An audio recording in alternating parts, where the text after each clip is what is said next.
There is a man who has been jumping for 40 years. He wears red overalls, a matching cap with a bright M emblazoned on the front, and a mustache that has become more recognizable than the faces of most living people. His name is Mario, and he is, by every measure that matters in our modern world, immortal. But immortality, as the old myths have always warned us, is not the gift it appears to be. It is a curse dressed in celebration, a prison built from joy and wonder, and Mario has been serving his sentence longer than most of us have been alive. He cannot age, he cannot change, he cannot, despite everything the universe throws at him, truly die. He has been falling into pits for decades, incinerated by lava, crushed by thwomps, devoured by piranha plants, and yet he always returns, fresh and ready, to jump again. This is not a story about a hero's triumph. This is a story about what it means to be a hero who can never stop being one. This is about the weight of never-ending duty, the loneliness of eternal service, and the quiet tragedy of a character who has become so embedded in our cultural consciousness that he cannot ever truly rest. We celebrate Mario. We love him.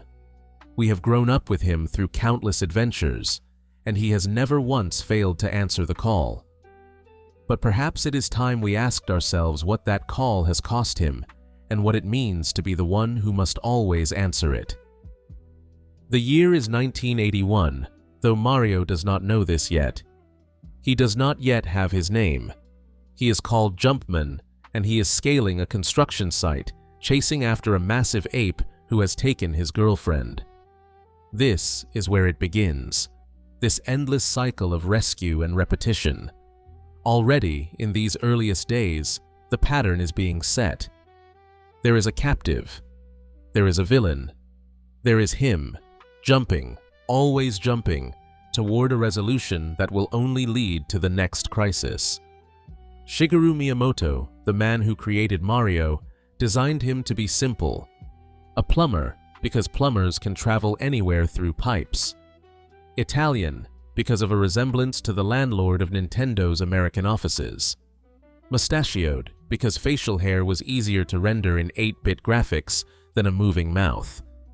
Every detail of Mario's design was born from practical limitations, from the constraints of early technology and the need to make a character that players could understand at a glance. He was not meant to be complex. He was meant to be clear, accessible, universal. And perhaps that is the first curse. To be designed for simplicity is to be denied the luxury of depth.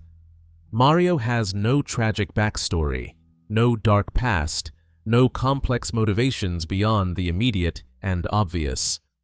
He jumps because that is what he does. He rescues because that is who he is. There is no room for doubt, for fear, for the exhaustion that any reasonable person would feel after 4 decades of constant heroism. He is not allowed those things. They would complicate the gameplay, muddy the message, make him less than the perfect avatar of pure, uncomplicated good that we need him to be.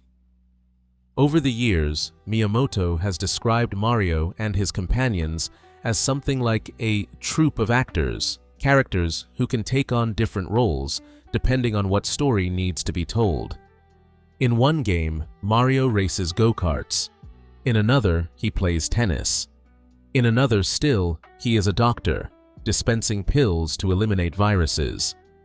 The explanation is elegant in its flexibility. Mario can be anything because Mario is not bound by a single narrative. He is a tool, adaptable, ready to be whatever the moment requires. But think, for a moment, about what this means for him. To be an actor who never leaves the stage. To play different parts without ever getting to be yourself. To have no true self because your existence is defined entirely by performance, by utility, by what others need you to be in any given moment. This is not freedom. This is fragmentation. Mario is not one person living one life. He is 1,000 different Marios, scattered across dimensions and genres and mediums, each one performing a role, and none of them ever getting to stop and ask who they would be if the curtain finally fell. In the quiet spaces between games, does he wonder? When the screen fades to black and the player sets down the controller, does he exist at all? Or does he simply wait, suspended in that digital void, until he is needed again? There is no retirement for Mario. There is no peaceful end, no final level where he gets to walk away. He has been running and jumping since the arcade era, through home consoles, through handheld systems, through virtual reality, and there is no sign that he will ever be allowed to stop. His world is not built for endings. It is built for continuations, for sequels, for the next adventure, and the one after that, and the one after that, stretching out into an infinite future where he will always be 35 years old, always ready, always willing to do it all over again. The ancient Greeks understood that immortality was a punishment. They gave it to Prometheus, chained to a rock for eternity, his liver eaten daily by an eagle, only to regenerate each night so the torment could begin anew. They gave it to Sisyphus, condemned to roll a boulder up a mountain forever, watching it tumble back down each time he neared the summit. They gave it to Tantalus, standing in a pool of water beneath branches heavy with fruit, but unable to drink or eat because the water and fruit would recede whenever he reached for them. Immortality in mythology is always bound to suffering, to repetition, to the loss of the one thing that makes life precious, the knowledge that it will end. Mario is Nintendo's Sisyphus, pushing his boulder up the mountain in the form of rescuing Princess Peach, defeating Bowser, saving the Mushroom Kingdom, over and over again. And like Sisyphus, he can never reach the top and stay there. The boulder always rolls back down. Peach is always kidnapped again. Bowser always returns. The Mushroom Kingdom is always in peril.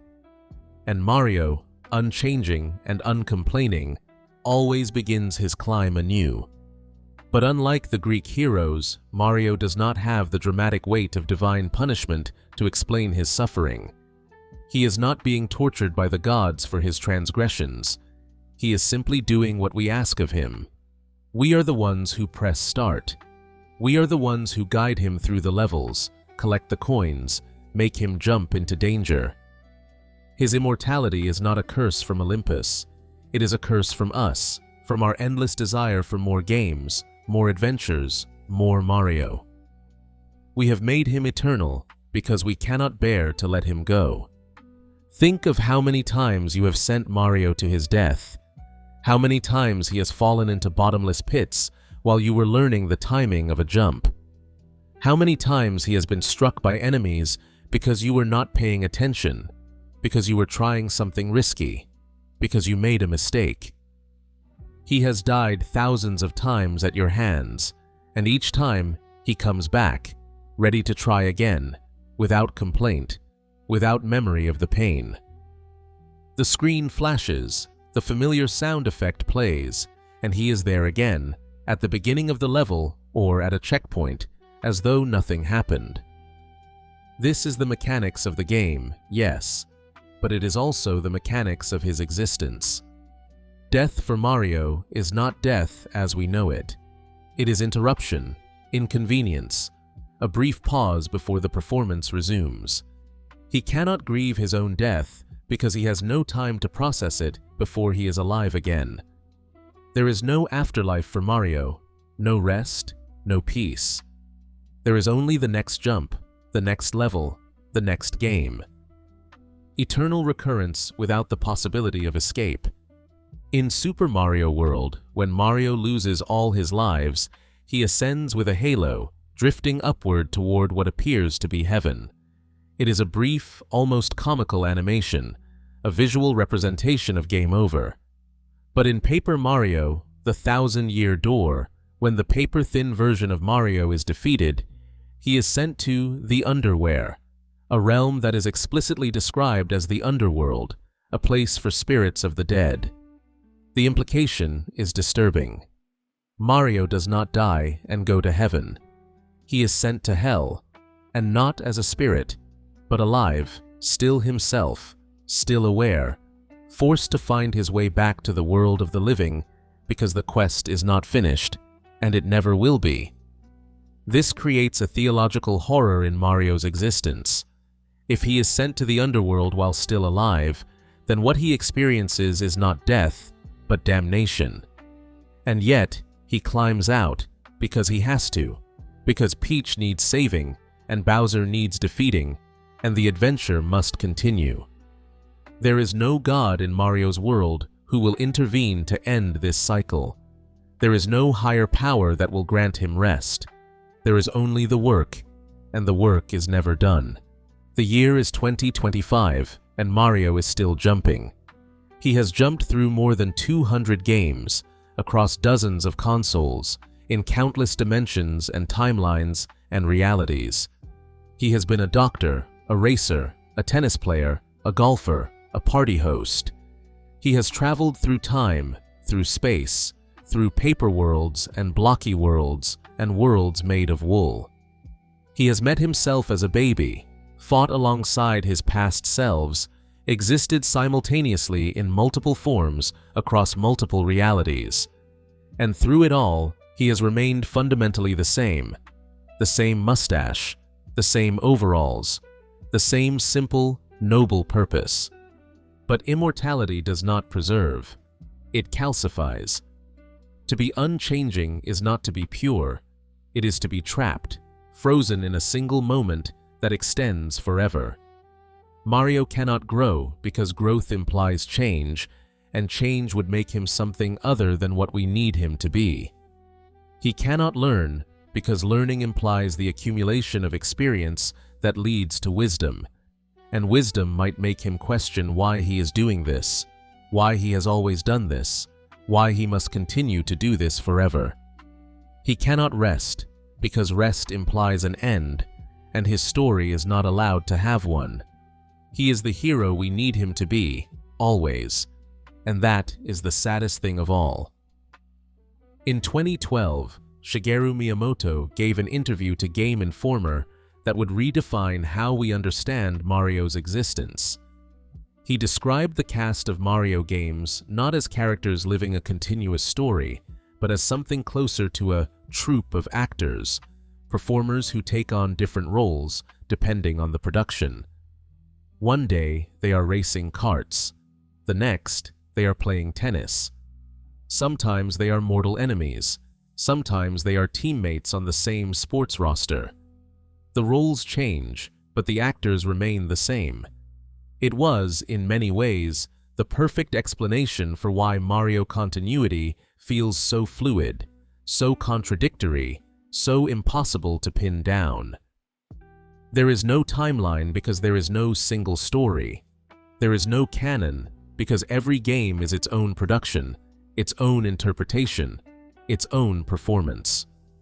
The Mario who races in Mario Kart is not the same Mario who explores the galaxies in Super Mario Galaxy, but they are both Mario because the actor playing the role is always the same.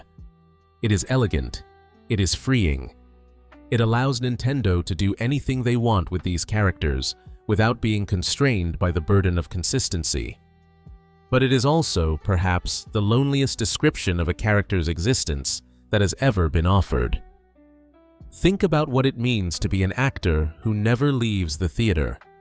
To move from role to role, production to production, without ever having a moment where you are simply yourself. Actors in our world have lives outside their performances. They go home. They have families, hobbies, identities separate from the parts they play. They can choose roles that interest them, turn down parts that do not resonate, retire when they have had enough. But Mario has no life outside the performance. He is always on stage. He is always in character, or rather, he is always moving from one character to the next without pause. There is no backstage where he can take off the costume and just be Mario, because Mario is the costume. There is nothing underneath. The troupe of actors' explanation means that Mario has no fixed identity, no core self. He is defined entirely by the roles he plays, and those roles are determined not by him, but by us, by the designers, by the market, by what will sell. He does not choose to be a doctor. He does not decide to race go-karts. These things are thrust upon him, and he performs them without question, without complaint, because that is what he is for.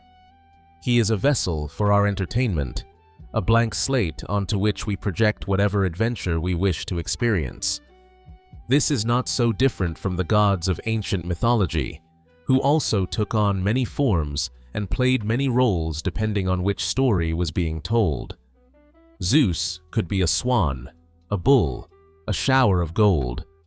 The same god, but different manifestations, different performances for different purposes. But the gods had agency. They chose their transformations. They had desires and motivations and personalities that persisted across their many forms. Mario has no such luxury. He does not choose his roles. He simply appears in them, ready to perform, and when the curtain falls, he does not rest. He simply waits for the next call. The absence of canon in Mario's world is often celebrated as creative freedom, but it is also a kind of existential void. Without canon, there is no truth, no fixed reality, no way to say what really happened versus what was just another performance. Did Mario truly rescue Peach from Bowser's castle, or was that just one production among many? When he plays tennis with Bowser the next day, does he remember fighting him to the death? Does Bowser? Or are those memories erased, reset, irrelevant because they belong to a different story, a different version of events that no longer applies? In the original Super Mario Bros. Manual, it is stated that Bowser turned the citizens of the Mushroom Kingdom into bricks and stones. This means that every brick Mario breaks throughout the game is a transformed Mushroom Kingdom resident. Mario, unknowingly, has been destroying the very people he is trying to save. But this lore is never mentioned again. It is not referenced in subsequent games. It exists in a strange limbo of semi-canon, acknowledged but not embraced, available as trivia but not as truth. And so Mario continues to break bricks without consequence, without guilt, because the narrative has moved on, and that dark implication has been quietly forgotten. This is what happens when there is no canon. Consequences disappear. Actions lose meaning. Nothing is permanent, nothing is real, because everything can be rewritten, reinterpreted, replaced by the next game's version of events. And Mario, at the center of it all, becomes less a person and more a symbol, a collection of traits and images that can be rearranged as needed. He is brave. He is good. He jumps high. He defeats Bowser. These are the constants. Everything else is negotiable. The comparison to folklore is not accidental. In traditional folklore, stories are not fixed. They are fluid, changing with each telling, adapted to the needs of the audience and the storyteller. There are 100 different versions of Cinderella, 1,000 variations on the hero's journey, because these stories belong to the people who tell them, not to any single author. They are communal, collaborative, alive in their mutability. Mario has become this kind of figure, a folklore hero for the digital age, existing in countless variations and iterations, none of them more true than any other. But folklore heroes are usually dead. They are figures from the past, their stories told and retold long after they have gone. Mario is still here, he is still performing, and every time we tell his story again, every time we play a new game, we are not honoring a memory. We are demanding another performance from someone who has never been allowed to stop. There is a Japanese concept called mono no aware, which roughly translates to the pathos of things, or a sensitivity to ephemera. It is the bittersweet awareness of the transience of all things, the beauty found in impermanence. Cherry blossoms are beautiful precisely because they fade so quickly. The moment is precious because it will not last. But Mario is denied this. He does not fade. He does not age. He is eternal, and in his eternity, he loses the beauty of the ephemeral. There is no bittersweet awareness in his existence, no precious moment that will not last, because every moment lasts forever, repeating endlessly in variation after variation. Miyamoto's troupe of actors is a mythology for a modern age, one where intellectual property must be flexible, where brands must evolve to stay relevant, where characters must be able to appear in any genre, any medium, any context, without breaking. It is a brilliant piece of design philosophy, but it is also a prison for the characters who live within it. Mario is not free to be himself because there is no self to be.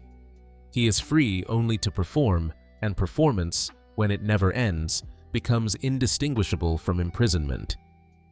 In traditional theater, actors take their bows at the end of the performance. The audience applauds, the curtain falls, and the actors go home. But Mario's curtain never falls, or if it does, it rises again immediately for the next show. There is no home for him to go to.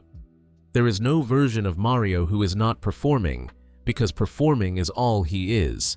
He is the role, and the role is him, and the line between the two dissolved so long ago that it is impossible to say if it ever existed at all.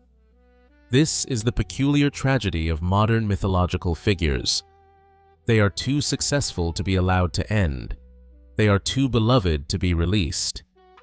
We want them to be eternal because we want to be able to return to them, to find them waiting for us no matter how much time has passed.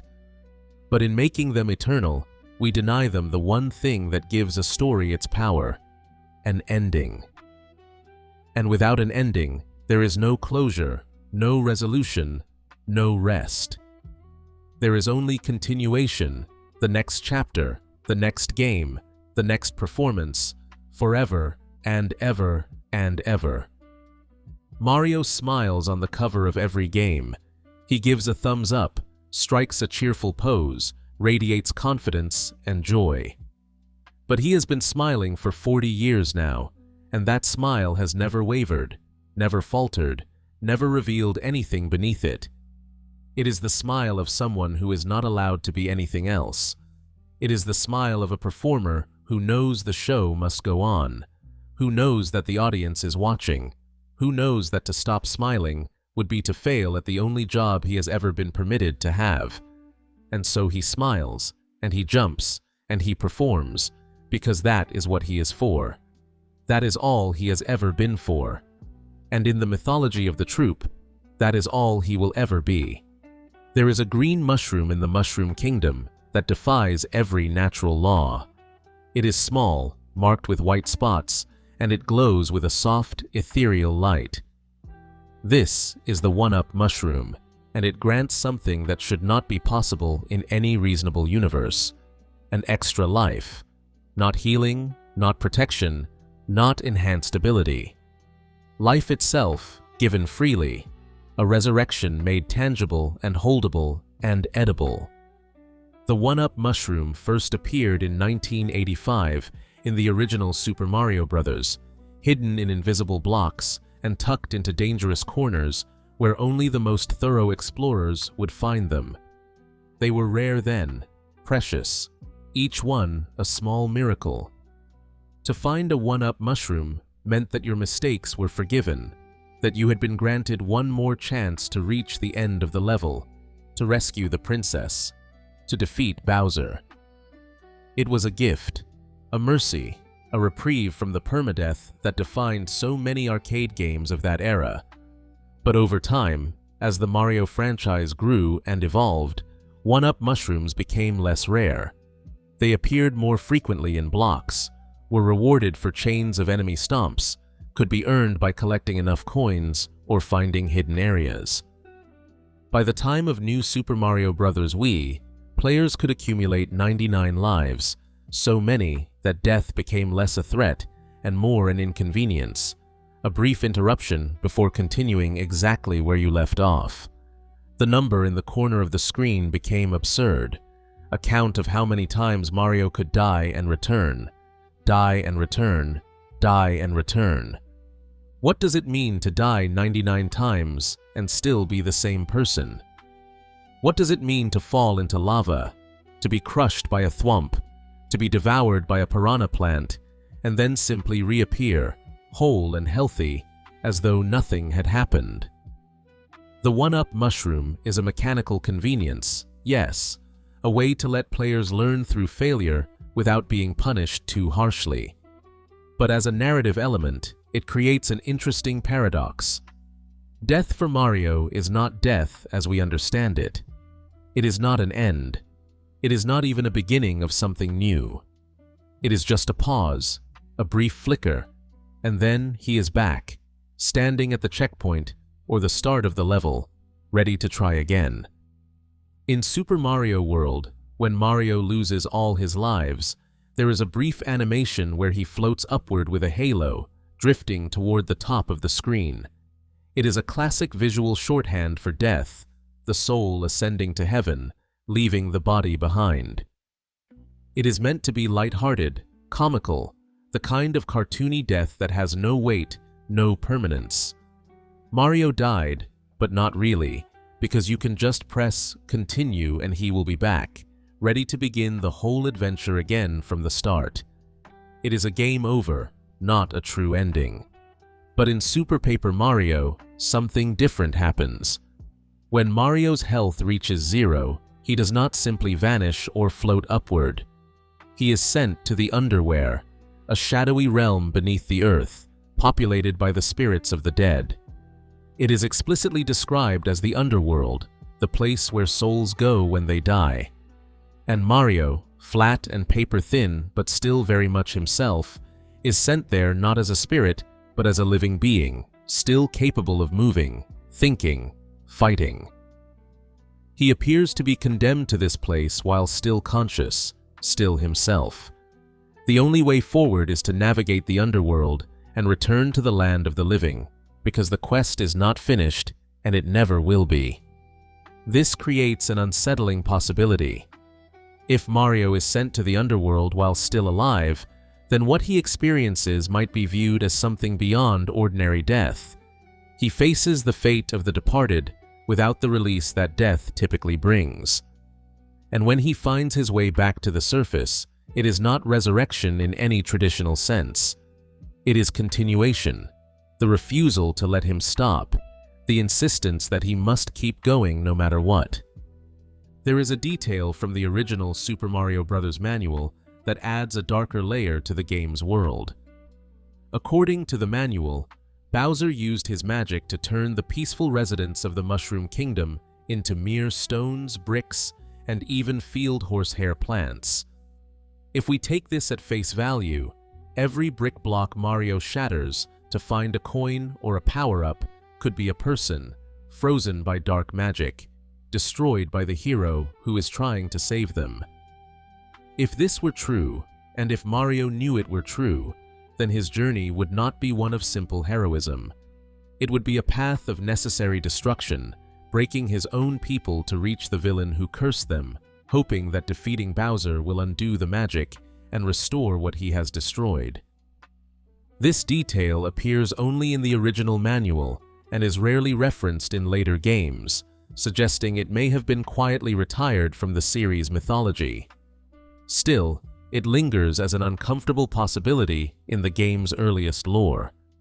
But if the one-up mushroom grants Mario extra lives, one might wonder if it also grants them to the Mushroom Kingdom citizens trapped as bricks. If Mario breaks them, are they gone forever? Or do they too respawn, resurrected by the same magical logic that brings Mario back from every death? The game does not address this. It cannot, because to answer it would be to give weight to something that is meant to be weightless, to make real the consequences of something that is only meant to be a gameplay mechanic. This is the horror of a world built on game logic. Nothing has consequences because everything can be undone. Death is temporary. Destruction is reversible. Time itself can be rewound with a continue. The laws of cause and effect break down, replaced by loops and resets and an infinite capacity for repetition. And Mario, at the center of this world, is the figure who most embodies its impossibility. He dies and does not die. He suffers and does not suffer. He accumulates trauma without being traumatized, because to be traumatized would be to change, and he is not allowed to change. The sound of gaining a one-up is one of the most recognizable in all of gaming. That bright, cheerful six-note melody, slightly different in each game, but always identifiable, always a cause for a small burst of satisfaction. It is the sound of being rewarded, of being given another chance, of success. But it is also, if you listen closely, the sound of a chain being forged. Another link added to the infinite loop, another life granted, which means another death to come, which means another resurrection, which means the cycle continues unbroken. In the Mario and Luigi RPG series, one-up mushrooms serve a slightly different function. They do not grant extra lives in the traditional sense, because the Mario and Luigi games do not have a live system. Instead, they revive fallen party members, bringing them back from unconsciousness with half their health restored. It is a more practical, more mechanical use of the item, but it also makes the mushroom's function more explicit. It is not preventing death, it is reversing it. It is reaching into the moment after death and pulling the victim back, forcing them to continue fighting even after they have been defeated. This is resurrection as burden, not as gift. To be brought back is not to be saved. It is to be denied the end. And in a game where battles can last minutes, where enemies hit harder and harder as the story progresses, to be revived means to be thrown immediately back into danger, to face the thing that just killed you, to risk being killed again and again until either you win or you run out of mushrooms. The one-up mushroom does not protect you from death. It ensures that death is never final, which means you are never truly safe, because safety requires the possibility of rest, and rest is something you are not allowed to have. Super Mario Odyssey removed the live system entirely. There are no one-up mushrooms in that game, no counter in the corner of the screen tracking how many times Mario can fail before facing a true game over. Instead, death simply costs you 10 coins, and you respawn at the last checkpoint. It is a more forgiving system in some ways, less punishing to players who are struggling, but it also makes the logic explicit. Death in Mario's world is not an ending, it is a transaction. You pay a small price, and you are allowed to continue. You cannot lose in any meaningful way, because losing would require the game to end, and the game is not allowed to end until you have reached the credits. This is perhaps the most honest representation of Mario's immortality. He cannot die because the narrative requires him to continue. He is functionally unkillable, not because he is powerful, but because his death would break the story, would prevent us from reaching the conclusion we have paid for. And so he persists, respawning at checkpoints, climbing out of pits, shaking off damage, continuing forward because stopping is not an option that the world will permit him. In some games, when Mario reaches 99 lives, a crown appears next to his life counter, and he removes his cap, a small cosmetic change to acknowledge the absurdity of accumulating so many extra chances. It is a joke, a nod to the player's skill or perseverance or willingness to farm one-ups. But it is also an image of a character burdened by resurrection. He has died and returned so many times that he has earned a crown for it, a marker of how many times he has been killed and how many times he has refused, or been refused, the permission to stay dead. The crown is not a symbol of victory. It is a symbol of exhaustion, of a person who has endured so much repetition that even death has lost its meaning. And yet, Mario continues. He jumps, he collects coins, he rescues Peach, he defeats Bowser. And when it is over, when the credits roll and the final screen fades, he does not rest. He simply waits for the next game, the next adventure, the next death, the next resurrection. The one-up mushroom ensures that he will always come back, and that is not a mercy, that is a sentence. In the original Super Mario Bros., Princess Peach, then known as Princess Toadstool, is kidnapped by Bowser and hidden in one of 8 castles. Mario journeys through the Mushroom Kingdom, defeating enemies and navigating obstacles, only to reach each castle and be told by a toad that the princess is in another castle. 7 times this happens, 7 times the goal moves further away, until finally, in World 8, Mario confronts Bowser for real, defeats him, and rescues Peach. She thanks him. The game is over. Victory achieved. And then, in the next game, Bowser kidnaps her again, and again, and again, and again. Across the entire Mario franchise, spanning platformers, RPGs, spin-offs, and alternate timelines, Princess Peach has been kidnapped by Bowser or his minions more than 30 times, depending on how one counts. The exact number varies based on whether you include the times she was kidnapped twice in the same game, whether you count Paper Peach as separate from regular Peach, whether you include games where Bowser Jr. or another villain is responsible. But the precise count matters less than the pattern itself. As long as Mario games continue to be made, Peach will continue to be kidnapped because the story requires it. The cycle must perpetuate itself. There must always be a princess in another castle. Think about what this means for Mario. He has rescued Peach dozens of times. He has fought Bowser in lava castles, in airships, in space stations, in wedding chapels. He has defeated the Koopa King in hand-to-hand combat, in racing competitions, in sports matches, in dance-offs. He has seen Bowser fall into pits, drown in lava, be launched into the stratosphere by his own machinery. And every single time, Bowser returns, alive and well, ready to kidnap Peach again and begin the cycle anew. There is no learning here, no growth, no progression toward a final resolution. Mario does not become a better hero. Bowser does not become a more dangerous villain. Peach does not become better protected. The Mushroom Kingdom does not improve its security.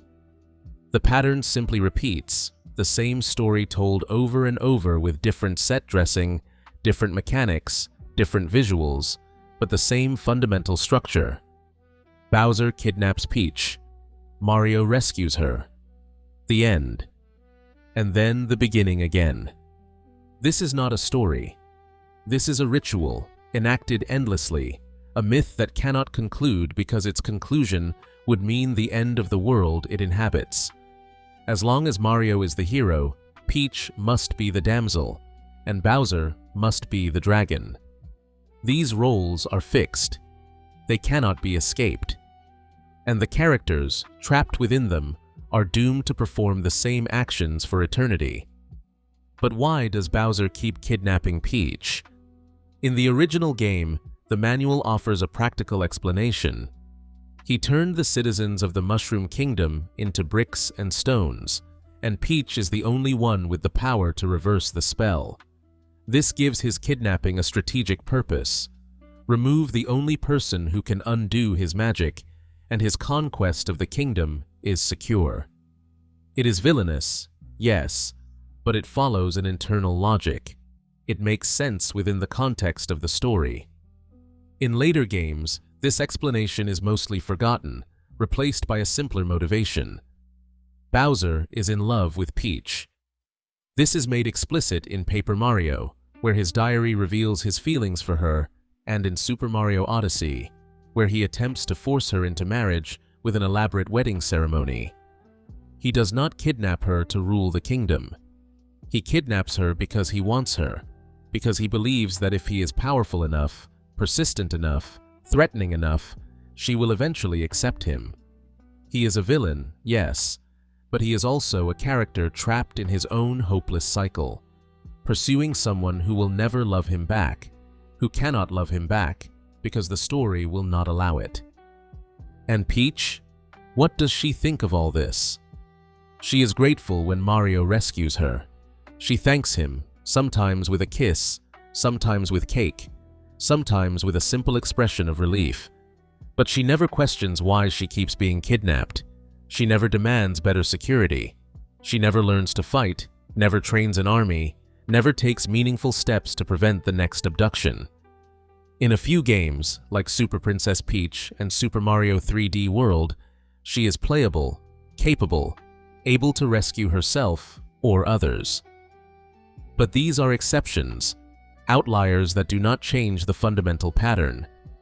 In the main series, she remains the goal, the prize, the reason for the quest, and nothing more. This is not because Peach is weak or helpless. It is because the narrative requires her to be kidnapped. If she could not be kidnapped, the story would not function. Mario would have no reason to go on his adventure. The game would not have a goal. And so Peach is kidnapped again and again, not because she is foolish or unprepared, but because she exists in a world where her kidnapping is a law of nature, as inevitable as gravity or the passage of time. Think about what this means for her. To know, on some level, that you will be kidnapped again. That no matter how many times you are rescued, no matter how many times Bowser is defeated, he will return, and you will be taken, and the cycle will begin anew. To be the center of a story that is not about you, that never asks what you want, or fear, or dream of, but only uses you as a symbol, a goal, a reason for someone else's heroism.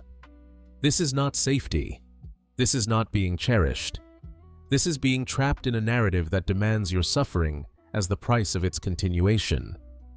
And for Mario, what would it be like to rescue the same person dozens of times, to fight the same villain, to overcome the same obstacles, to reach the same goal, and know that it will all happen again?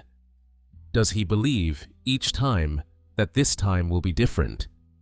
That this time, when he rescues Peach and defeats Bowser, it will finally be permanent, and they can have peace? Or has he come to accept, on some level, that peace is not possible, that the cycle is eternal, and that his purpose is not to end the cycle, but to perpetuate it, to be the hero who always rescues the princess so that she can be kidnapped again? Of course, Mario cannot actually think these thoughts. He is a character in a game, not a conscious being. But the pattern itself tells a story, one of endless repetition without resolution, of heroism that can never truly succeed because success would mean the end of the story, and the story is not allowed to end. There is a word in psychology for the experience of doing the same thing over and over and expecting different results: insanity. But Mario cannot be insane, because insanity would imply a break from the expected behavior, and his behavior is always exactly what is expected. He does not question. He does not falter.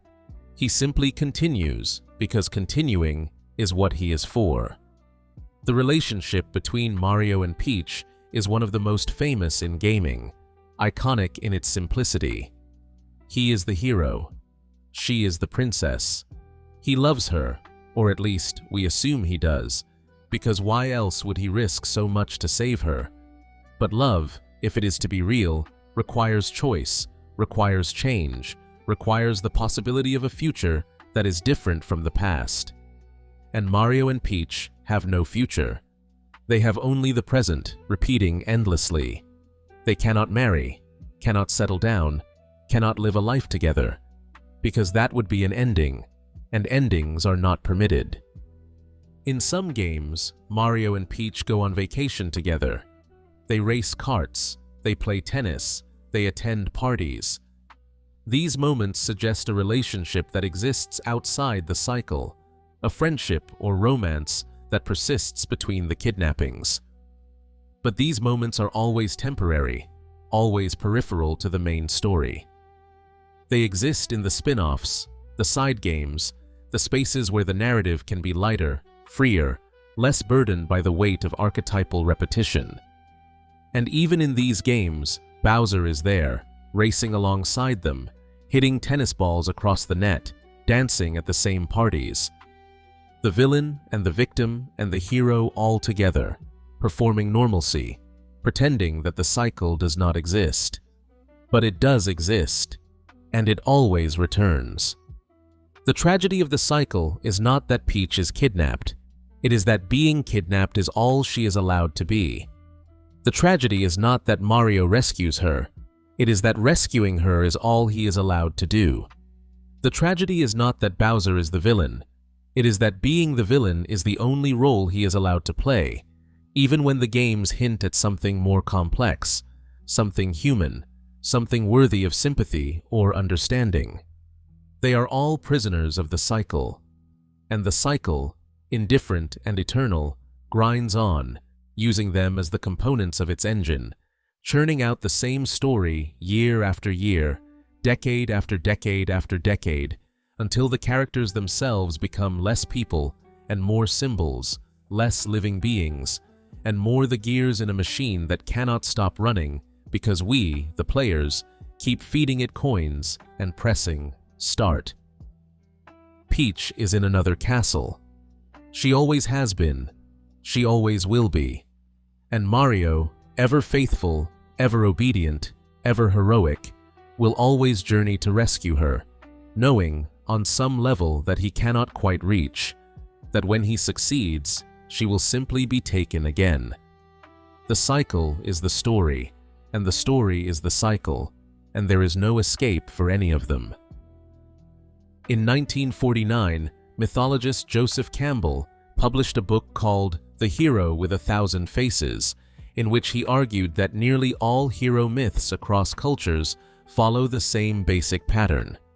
He called this pattern the monomyth, or the hero's journey. It begins with a hero in the ordinary world who receives a call to adventure. The hero may refuse at first, but ultimately crosses the threshold into a special world where they face trials, gain allies, confront their greatest enemy, and return home transformed, bringing a boon to their people. It is a powerful framework, one that has influenced countless stories in literature, film, and yes, video games. George Lucas used it as the blueprint for Star Wars. Filmmakers and writers across the world have studied it, adapted it, built their narratives around its stages. The hero's journey is, in many ways, the skeleton beneath the skin of all storytelling, the deep structure that resonates with audiences because it mirrors the psychological journey we all take as we grow and change and face the challenges of life. Mario's story, on the surface, follows this structure perfectly. He begins in the ordinary world of the Mushroom Kingdom, living a quiet life. He receives a call to adventure when Peach is kidnapped. He crosses the threshold into Bowser's domain, faces trials in the form of enemies and obstacles, gains allies like Luigi and Yoshi and Toad, confronts Bowser in a final battle, defeats him, rescues Peach, and returns home with the boon of peace restored to the kingdom. It is a classic hero's journey, executed cleanly and simply, easy for players of all ages to understand and engage with. But there is a problem. The hero's journey is supposed to be transformative. The hero who returns is not the same as the hero who left. They have been changed by their experiences, shaped by the trials they faced, deepened by the knowledge they have gained. They bring something back with them, not just a physical boon, but a spiritual one, a new understanding of themselves and the world. The journey changes them, and in changing them, it changes the world they return to. Mario does not change. He cannot change. He is the same at the end of every adventure as he was at the beginning. The same cheerful plumber, the same enthusiastic hero, the same simple goodness. He does not grow wiser, does not become more complex, does not carry the scars of his journey. He resets, returning to the starting point, ready to begin the cycle again. This means that Mario's story is not a hero's journey in the true sense. It is a hero's journey without the return, or rather, it is a return that leads immediately into another departure. He crosses the threshold, faces the trials, confronts the enemy, rescues the princess, and then, instead of integrating what he has learned and living a changed life, he simply turns around and does it all over again. The cycle is eternal, and the transformation that is supposed to be the point of the journey never occurs. Campbell wrote that the hardest part of the hero's journey is not the departure or the trials, or even the confrontation with the ultimate enemy. It is the return. The hero must come back to the ordinary world and find a way to live in it again, carrying the knowledge of the special world they have seen. They must reconcile the person they have become with the life they left behind. This is where the real transformation happens, where the journey's meaning is realized. But Mario never completes this stage. He returns, yes, but only long enough to turn around and leave again. He is caught in an eternal departure, forever crossing the threshold, forever facing trials, forever confronting Bowser, but never truly returning in the sense that Campbell meant. In Greek mythology, Sisyphus is condemned to roll a boulder up a mountain for eternity, watching it roll back down each time he nears the summit. It is a punishment for his hubris, for his attempt to cheat death and escape the natural order. His torment is repetition without progress, effort without achievement, a task that can never be completed. Mario is a Sisyphean hero, pushing his boulder up the mountain in the form of rescuing Peach and defeating Bowser, only to watch it roll back down when she is kidnapped again and Bowser returns. And like Sisyphus, he is condemned to continue, not because he has sinned, but simply because that is his nature, his purpose, his reason for existing. But there is a difference. Sisyphus, in some interpretations, finds meaning in his struggle. Albert Camus famously wrote that we must imagine Sisyphus happy, finding fulfillment not in reaching the summit, but in the act of pushing, in the defiance of his fate, in the assertion of his will against an absurd universe. Sisyphus, aware of his condition, chooses to continue, and in that choice, he finds a kind of freedom. Mario is not aware. He cannot be. To be aware of the cycle would be to question it, and questioning is not part of his design. He does not push his boulder with defiant joy. He pushes it because that is what he does, because the game has started and the player is holding the controller and his purpose is to move forward. There is no consciousness behind his actions, no self-reflection, no moment where he stands at the foot of the mountain and decides to climb anyway. He simply climbs, because climbing is what he is for. This makes his burden heavier, not lighter. To suffer without awareness is one thing, but to be locked in suffering without even the possibility of awareness, without the chance to find meaning or defiance or purpose in the repetition, is a uniquely hollow fate. Mario is the hero of a journey that never ends, and he cannot even know that it never ends, because knowing would imply a consciousness that he is not allowed to possess. Campbell identified 17 stages in the full hero's journey, but not all stories include every stage. Some heroes refuse the call before accepting it. Some receive supernatural aid from mentors or magical items. Some face a final test that is less a physical battle and more a spiritual reckoning. The flexibility of the framework is what makes it so useful, so applicable to so many different kinds of stories. But there is one stage that is always present in some form: the return with the elixir, the moment when the hero brings back something of value from their journey, something that will benefit their community. Mario returns with Peach. She is the elixir, the boon, the treasure he has fought to reclaim. But she is not something that changes the Mushroom Kingdom. She is simply restored to her place, and the kingdom goes back to the way it was before, as though nothing had happened. There is no growth, no improvement, no lasting change. The elixir does not heal anything because there is nothing that needs healing. The Mushroom Kingdom is always fine, always the same, always ready for the cycle to begin again. Mario's victory is complete but meaningless because it changes nothing and leads nowhere. In Star Wars, Luke Skywalker's journey transforms him from a naive farm boy into a Jedi Knight who has learned the ways of the Force and confronted his own darkness. When he returns, he is fundamentally different, and the galaxy is changed because of what he has done. In The Lord of the Rings, Frodo's journey to destroy the ring transforms him so completely that he can no longer live in the Shire, and he must leave Middle-earth entirely, sailing to the Undying Lands because he has been too changed by his quest to return to his old life. These are meaningful journeys because the heroes are transformed, and the world is transformed with them.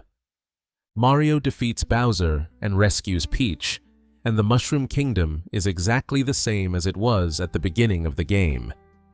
Nothing has changed. No one has learned anything. The world resets, ready for the next adventure, the next kidnapping, the next rescue. Mario's journey has no lasting impact because it is not allowed to have one. Impact implies change, and change is the enemy of serialization, of endless sequels, of a franchise that must continue indefinitely without resolution. This is the burden of the modern mythological hero. Not the burden of the journey itself, but the burden of journeying without end, without transformation, without the possibility of rest.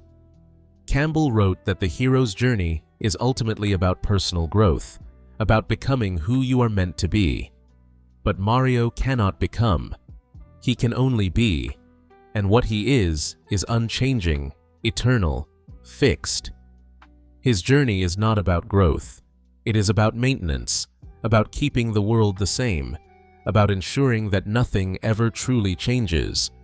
And so he jumps, and he collects coins, and he rescues Peach, and he defeats Bowser, and he returns home, and he departs again. And the cycle continues forever and ever, and there is no transformation, no growth, no end.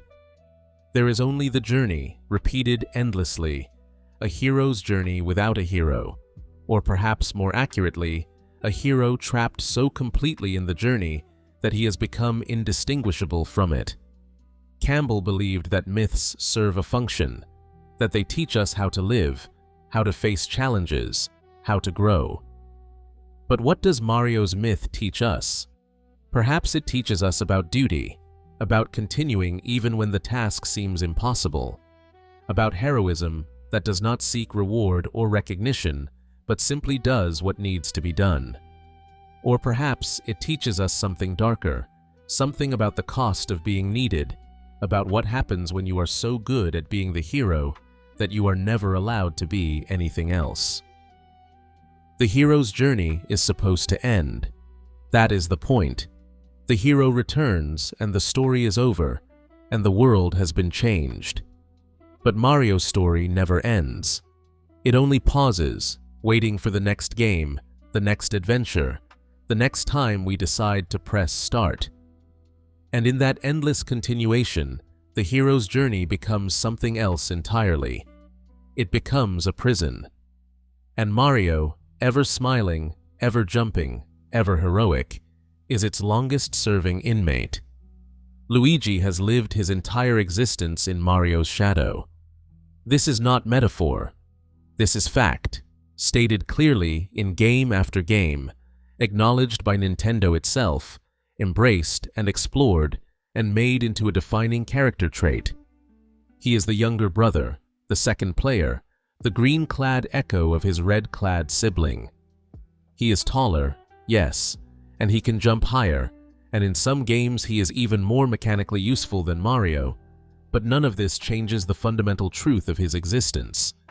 He is Luigi, the other one, the brother of Mario, player 2. In the original Mario Bros. Arcade game, Luigi was not meaningfully different from Mario. He was simply a palette swap, a second character for a second player, identical in every way except for the color of his overalls. It was a practical decision, a way to allow cooperative play without having to design a completely new character. But as the series evolved, Luigi began to develop his own identity. He became taller and thinner. His jump became higher but more slippery, harder to control. His personality in the RPG games and spin-offs became more nervous, more hesitant, more prone to fear. He was no longer just Mario's echo. He was his own person, with his own traits, his own strengths and weaknesses, his own story. But no matter how much he developed, no matter how distinct he became, he remained second. Not second best, necessarily, but second in importance, in recognition, in the minds of players and developers and the world at large. Mario is the hero. Luigi is the helper. Mario's name is on the box. Luigi's is in smaller letters, if it appears at all. Mario has his own franchise, his own games, his own identity separate from the series. Luigi has Luigi's Mansion, a handful of games where he is the star, but even these are framed in relation to Mario, defined by his absence, by Luigi's need to rescue him or prove himself in his brother's absence. Think about what it means to be defined entirely in relation to someone else. To have your identity, your purpose, your very existence shaped by your proximity to another person. Luigi is not Luigi in a vacuum. He is Luigi, brother of Mario. Luigi, player 2. Luigi, the one who follows, the one who helps, the one who is always there but never quite the focus. And unlike Mario, who is trapped in the cycle of heroism, Luigi is trapped in the cycle of support, doomed to stand beside his brother, to share his adventures, but never to have the spotlight turn fully toward him. This is not to say that Luigi is without his own heroism. He has saved Mario multiple times, most notably in Luigi's Mansion, where he, armed with only a vacuum cleaner, ventures into a haunted mansion to rescue his brother from the Ghost King Boo. He is brave, in his way, perhaps braver than Mario because he is afraid and does it anyway, whereas Mario's fearlessness is so complete it barely registers as a choice. Luigi's hesitation, his nervousness, his wide-eyed terror in the face of danger makes his heroism more human, more relatable, more real. But relatability is not the same as importance. And in the world of the Mario franchise, importance is measured by who the games are about, whose name is on the title, whose story is being told. And the answer, almost always, is Mario. Luigi is there, yes, always there, ready to jump into action, ready to support, ready to be the second player. But he is not the point. He is the supporting character in someone else's story, and that is a lonely place to be. There is a scene in Mario and Luigi, Superstar Saga, where Luigi is asked to describe himself, and he says, "I'm Luigi, number 1." It is played for comedy, a small moment of Luigi asserting himself, trying to claim a confidence he does not quite feel. But it is also heartbreaking, because the joke is that Luigi is not number 1, and he knows it, and everyone knows it, and his attempt to claim otherwise is so transparently false that it can only be laughed at. He is not number 1, he is number 2, and number 2 is all he will ever be. The dynamic between Mario and Luigi is often portrayed as loving, supportive, brotherly in the best sense. They work together. They trust each other. They would do anything for each other. But what does it mean for a relationship to be loving when it is also fundamentally unequal? Mario is the leader. Luigi is the follower. Mario makes the decisions. Luigi goes along. Mario is the hero. Luigi is the sidekick. This is not a partnership of equals. This is a hierarchy, and Luigi, no matter how much he is loved, is at the bottom of it. And the tragedy is that Luigi cannot escape it. He cannot become his own hero in a way that is separate from Mario, because his identity is tied too deeply to his brothers. To remove Mario from Luigi's story would be to remove the context that defines him. He is Luigi because he is Mario's brother. If he were not Mario's brother, he would just be a man in green overalls, and there would be no reason for us to care about him, no reason for Nintendo to make games about him, no reason for him to exist at all. This is the curse of being a supporting character in someone else's myth. You exist only in relation to the protagonist. Your value is measured by how well you support them, how useful you are to their journey, how effectively you help them achieve their goals. You are not a person in your own right. You are a function, a role, a tool. And Luigi, for all his development, for all his personality and charm and individual traits, is ultimately a tool in Mario's story, a way to facilitate co-op play, to add variety to the gameplay, to give players a choice of character without fundamentally altering the narrative. There is a meme in the Mario community about Luigi's death stare, a moment from Mario Kart 8 where Luigi's idle animation, when viewed at the right angle, looks like he is glaring with intense, barely suppressed rage. It became an internet phenomenon, spawning countless videos and jokes about Luigi's hidden resentment, his simmering anger at being perpetually overshadowed. It is funny because it feels true, because it taps into something we recognize. Of course Luigi would be angry. Of course he would resent his brother's fame. Of course he would be tired of always being second. How could he not be? But in the games themselves, Luigi is never resentful. He is never angry. He is loyal, supportive, always ready to help, always happy to be included. This is because resentment would complicate the narrative. It would introduce conflict where there should be harmony. It would make Luigi less useful as a gameplay mechanic, because players would hesitate to choose a character who is bitter and angry instead of cheerful and kind. And so Luigi's potential resentment is erased, relegated to the realm of fan interpretation and internet jokes, while the official version of him remains uncomplicated, uncomplaining, eternally supportive. This erasure is its own kind of tragedy. Luigi is not allowed to have complex feelings about his situation, because complex feelings would make him harder to use, harder to market, harder to fit into the bright, cheerful, family-friendly world of Mario games. And so his loneliness, his frustration, his possible anger, all of it is smoothed away, replaced by a simple nervousness that is endearing rather than troubling, a character trait that adds flavor without adding depth.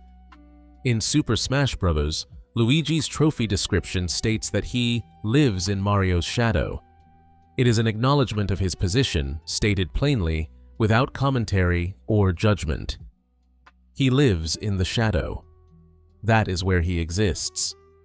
And shadows are dark places, cold places, defined entirely by the absence of light. Luigi is defined by the absence of Mario's attention, by the negative space around his brother's fame. He is what remains when you subtract Mario from the equation, and what remains is less than whole, less than complete, less than enough. And yet Luigi continues. He jumps when told to jump. He fights when told to fight. He rescues when told to rescue. He does everything Mario does, often with more difficulty, more fear, more effort, and he receives a fraction of the recognition. And he does not complain, because he is not allowed to complain, because his purpose is to support, and support does not ask for acknowledgement. It simply gives, endlessly, without expectation of return. This is the burden of the sidekick, the shadow, the player too. To be necessary, but not central. To be valued, but not celebrated. To be loved, but never quite enough. Luigi has been jumping for as long as Mario has faced the same dangers, the same enemies, the same challenges.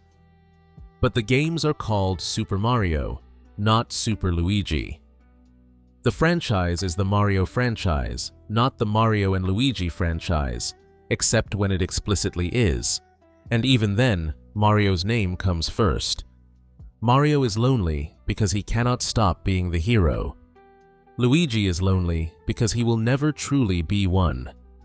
Both are trapped in their way, in roles that they cannot escape, in a story that will not let them be anything other than what they have always been. Mario, forever the protagonist. Luigi, forever the support.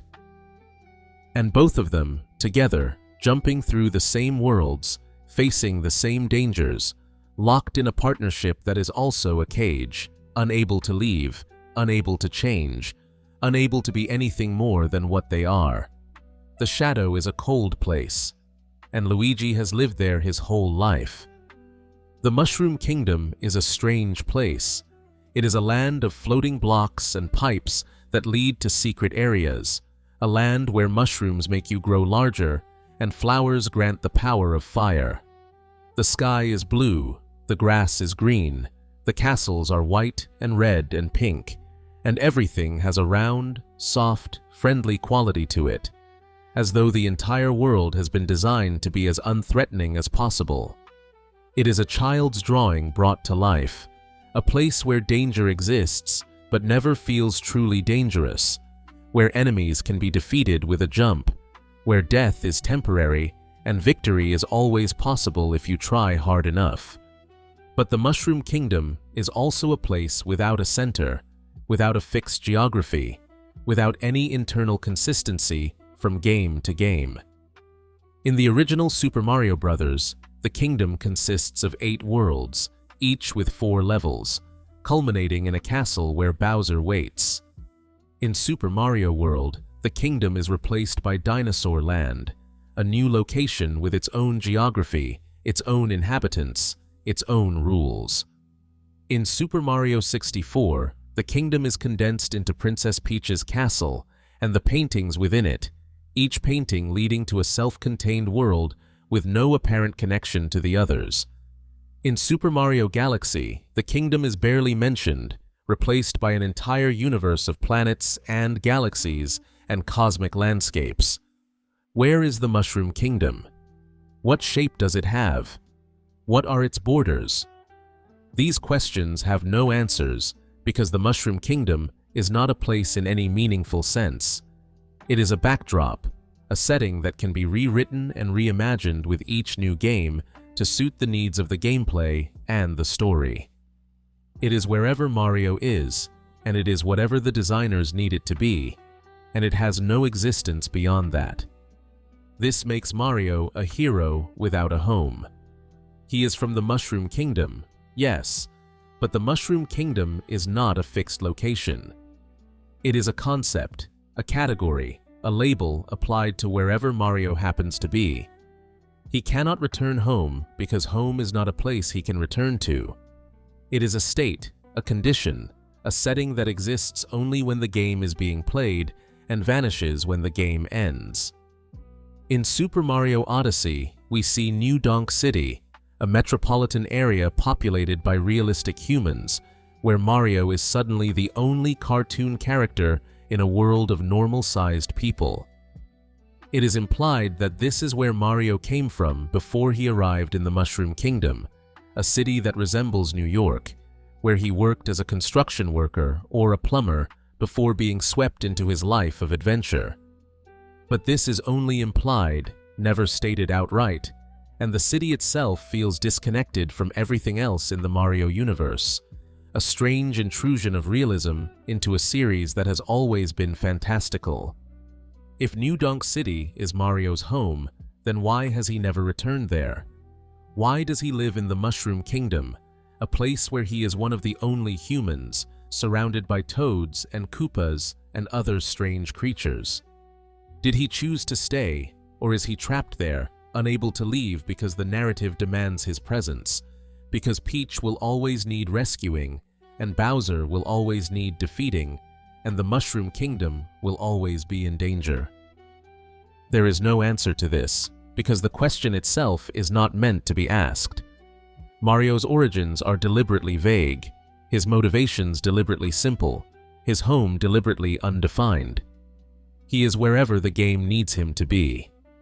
He exists in the moment of play, and before that moment and after it, he does not exist at all. Or if he does, it is in a formless void, waiting to be called into being again. This lack of a fixed geography makes Mario's journey particularly strange when compared to other mythological heroes. Odysseus is trying to return to Ithaca. Frodo is trying to return to the Shire. Dorothy is trying to return to Kansas. These heroes have homes, specific places they long for, places that give their journey meaning and direction. They are not just defeating the enemy or completing the quest. They are trying to get back to where they belong, to the place that defines them, to the people who are waiting for them. Mario has no such place. He defeats Bowser, rescues Peach, and then what? He does not return home because there is no home to return to. The Mushroom Kingdom is not a place he longs for. It is a place he is in, a place that exists around him as the setting for his adventures. He does not belong there in any deep sense. He simply is there, because that is where the game takes place. This makes him a fundamentally rootless hero, untethered from any specific location, drifting through worlds and dimensions and timelines without ever truly inhabiting any of them. He visits Dinosaur Land, and then it is gone. He travels through the paintings in Peach's castle, and when he emerges, those worlds cease to matter. He journeys across galaxies, and when the game ends, those galaxies disappear. He is a tourist in his own life, passing through endless locations without ever settling, without ever finding a place he can call his own. Yoshi's Island is another location that exists in the Mario universe, but it too is inconsistent, appearing differently in different games, sometimes a single island, sometimes an entire archipelago, sometimes a part of Dinosaur Land, sometimes separate from it. It is the home of the Yoshis, the dinosaur-like creatures who have become Mario's loyal companions and mounts, but it is also the place where baby Mario first appeared, the setting for the games that depict Mario's infancy. How can it be both? How can Yoshi's Island be the place where Mario and Yoshi first met as babies, and also the place where adult Mario returns to adventure, when the geography does not support this, when the timelines do not make sense? The answer is that it does not need to make sense. Yoshi's Island is wherever the game says it is, whenever the game says it is. It is not bound by geography or chronology. It is bound only by the needs of the narrative, which shift and change with each new installment. This is the world Mario inhabits, a world without internal consistency, without fixed laws, without a coherent geography or timeline. It is a world built from the logic of dreams, where locations appear and disappear as needed, where time flows forward and backward without explanation, where the past and the future and alternate dimensions all coexist without contradiction, because contradiction is only a problem if you believe the world is meant to be a place that makes sense. And perhaps that is the point. Perhaps the Mushroom Kingdom and all the other locations Mario visits are not meant to be real places. They are meant to be game levels, abstractions, playgrounds built for the purpose of entertaining the player. They do not need to have a coherent geography, because geography is not the point. They do not need to follow the laws of physics or logic, because physics and logic would only get in the way of the gameplay. But if Mario is a character who inhabits these non-places, then what does that make him? He is a person without a home, without a history, without a fixed location in space or time. He is a hero who is everywhere and nowhere, always in motion, but never truly arriving, always on a journey, but never reaching a destination that matters. He is unmoored, adrift, a figure passing through landscapes that do not remember him once he leaves. There is a loneliness in this that is hard to articulate. To have no place that is yours, no location that holds your memories, no geography that shapes your identity. To be a stranger everywhere you go, even in the places you save, even in the kingdom you defend over and over again. Mario is celebrated, yes, thanked and loved and honored.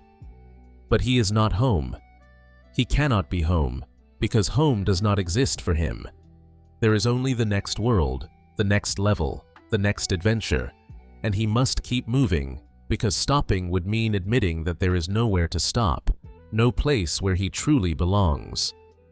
The pipes that Mario uses to travel between areas are a perfect metaphor for this. They are tunnels that lead from one place to another, shortcuts that bypass the normal geography, connections that exist outside the logic of space. You enter a pipe in one location and emerge somewhere completely different, somewhere that has no spatial relationship to where you were. The pipes are not transportation in any real sense. They are transitions, narrative devices that move the player from one level to the next without requiring the game world to actually connect those levels in a logical way. And Mario spends much of his time in pipes. He is a plumber, after all, though he never actually does any plumbing. His connection to pipes is symbolic, a visual shorthand that explains his ability to travel through them, to use them as portals to secret areas and hidden worlds. But it also makes him a figure of transition, a person who is always in between, always moving from one place to another, never quite settled in any location. In the end, the Mushroom Kingdom is not a place. It is a category. It is a label we use to describe wherever Mario is, whatever world he is saving, whatever landscape the game designers have built for him to run through. And Mario, rootless and eternal, is condemned to wander through it forever, moving from world to world, from game to game, never finding rest, never finding home, because home is not a place he is allowed to have.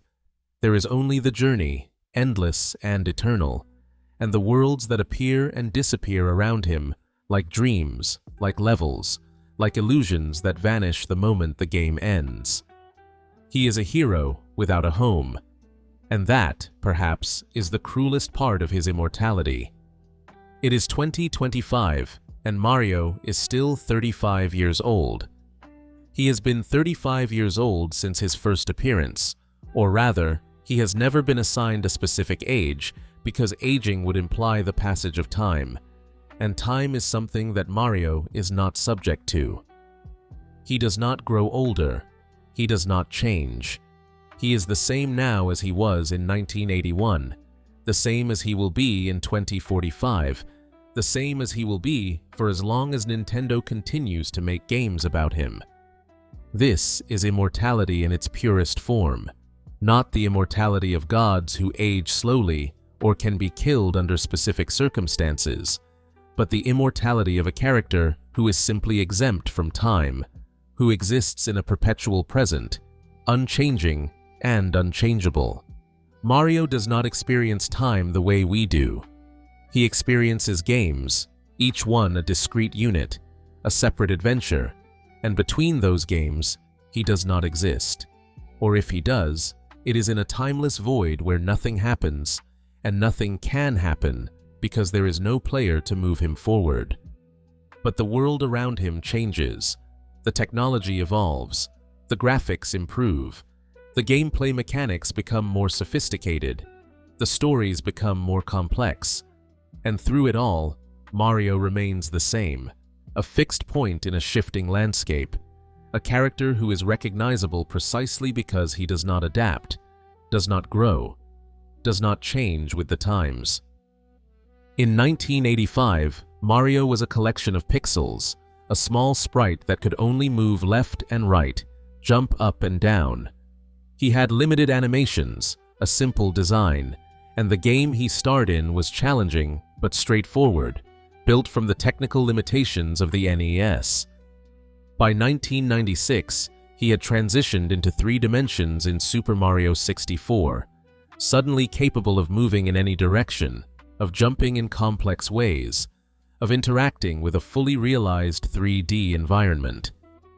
By 2017, in Super Mario Odyssey, he was a detailed, expressive character in a world of stunning visual fidelity, capable of possessing other creatures with his hat, of performing acrobatic moves that would have been unthinkable in the earlier games.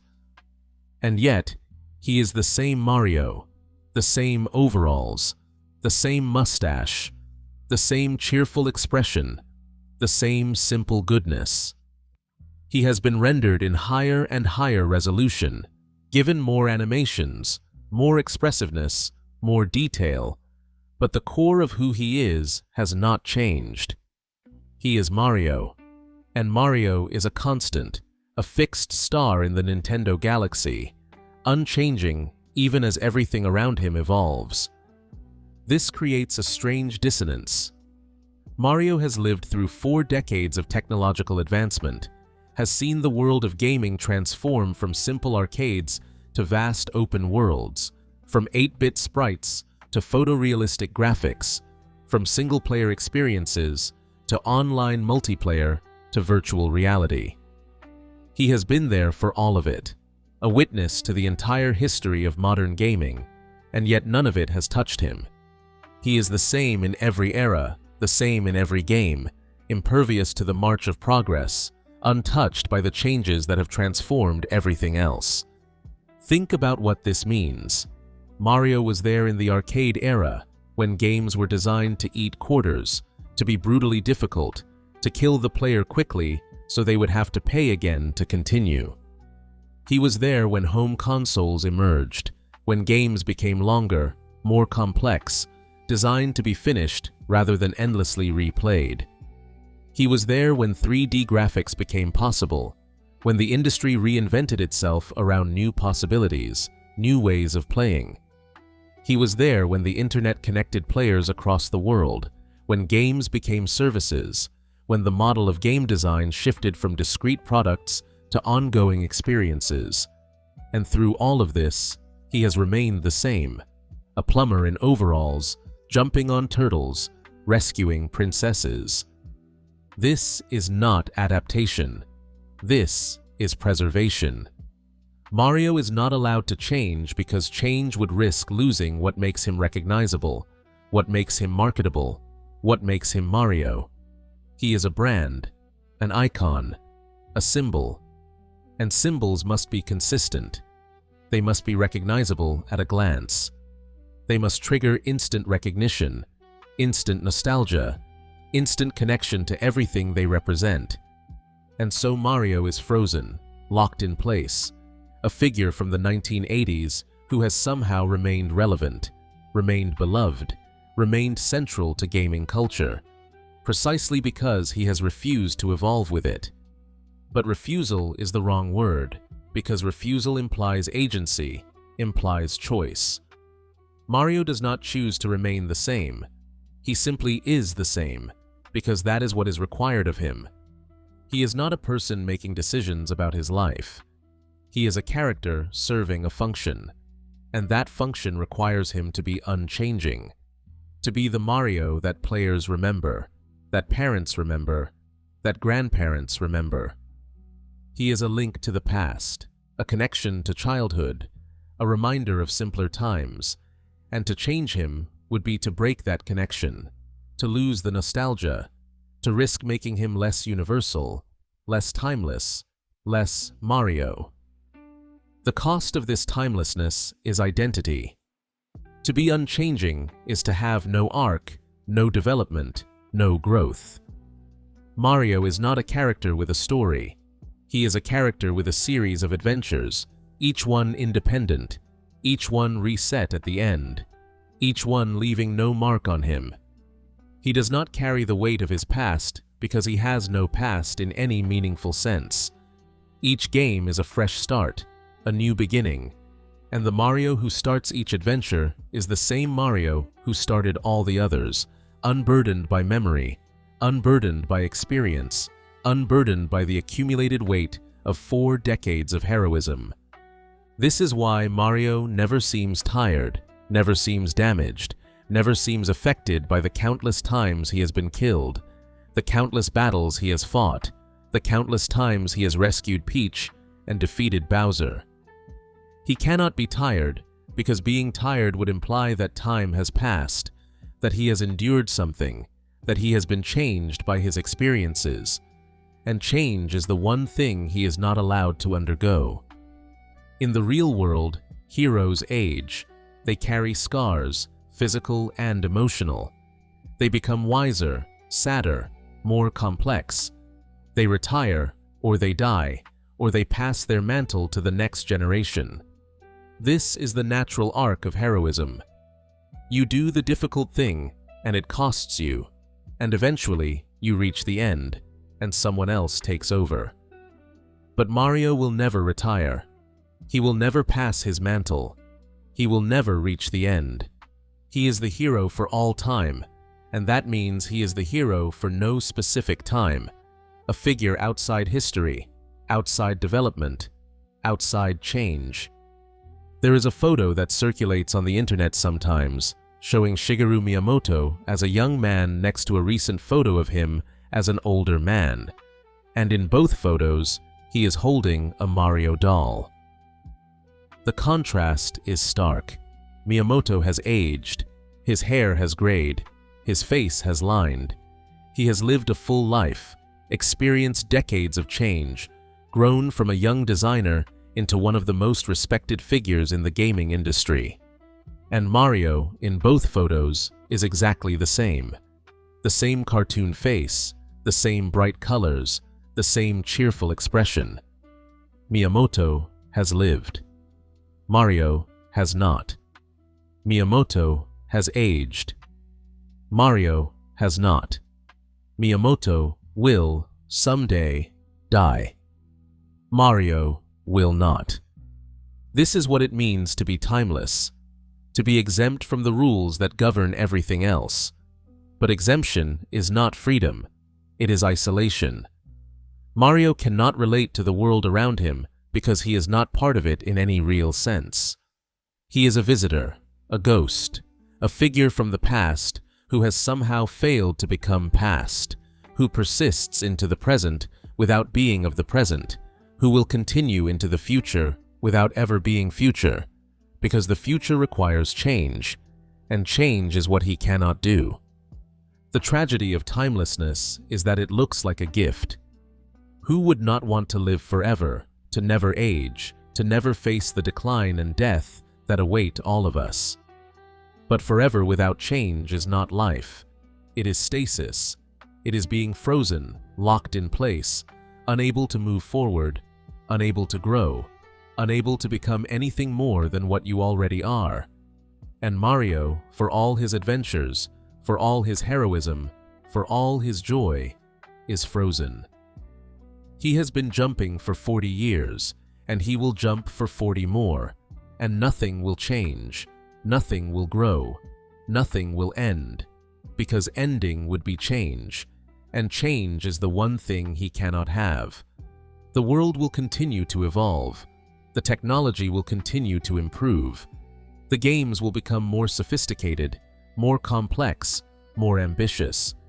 And Mario will be there, jumping through them all, the same as he has always been, the same as he will always be, a fixed point in a changing world, a symbol of nostalgia in an industry that is always looking forward. He is the past, persisting into the present, unchanging and unchangeable, timeless and trapped, forever 35 years old, forever jumping, forever rescuing Peach, forever defeating Bowser, forever the same. This is the price of timelessness. You lose the ability to be anything other than what you have always been. And what Mario has always been is a hero, simple and uncomplicated, and eternally cheerful. And that is all he will ever be allowed to be. There is a moment in almost every Mario Kart game where something absurd happens. Mario, who has just spent the last several games defeating Bowser in combat, rescuing Peach from his clutches, and thwarting his plans to conquer the Mushroom Kingdom, is now racing go-karts against him on a friendly track. They are competitors, yes, but the violence is gone, replaced by cartoon mayhem, by banana peels and shells, by the playful chaos of a racing game. When the race ends, they return to the lobby, ready to race again, and there is no tension, no animosity, no acknowledgement of the history between them. Or consider Mario Tennis. Mario and Bowser are on opposite sides of a tennis court, hitting a ball back and forth, following the rules of the game, competing in a sport that requires no violence, no heroism, no dramatic stakes beyond who will win the match. Bowser serves. Mario returns. The game continues. And when it ends, they shake hands or exchange looks, and the next match begins. This is the world of Mario spin-offs, a strange parallel dimension where the roles of hero and villain become meaningless, where the conflicts that define the main series are suspended, where everyone is simply a participant in whatever game is being played. Racing, tennis, golf, soccer, baseball, party games, board games, Olympic competitions, sports and activities that have no place in the narrative of the Mushroom Kingdom, that make no sense in the context of Mario's story, but that exist nonetheless, because the characters must be doing something, and what they are doing, increasingly, is playing games with each other. This is where the troupe of actors metaphor becomes most explicit. In the main series, they play their roles. Mario is the hero. Bowser is the villain. Peach is the damsel. But in the spin-offs, they drop those roles and become something else. They become players. They compete. They cooperate. They exist in a space where the narrative demands of the main series do not apply, where they can interact in ways that would make no sense if we believed their enmity was real. But what does this do to their relationships? What does it mean for Mario to race karts with Bowser, to play tennis with him, to team up with him in some party games, and then, in the next main series entry, to fight him to the death over a pit of lava? How does he reconcile these two versions of Bowser? How does Bowser reconcile these two versions of himself? Or do they not need to, because each game is separate, each game is its own world, and the Bowser of Mario Kart is not the same Bowser as the Bowser of Super Mario Odyssey, even though they are both played by the same actor, the same character, the same recognizable figure?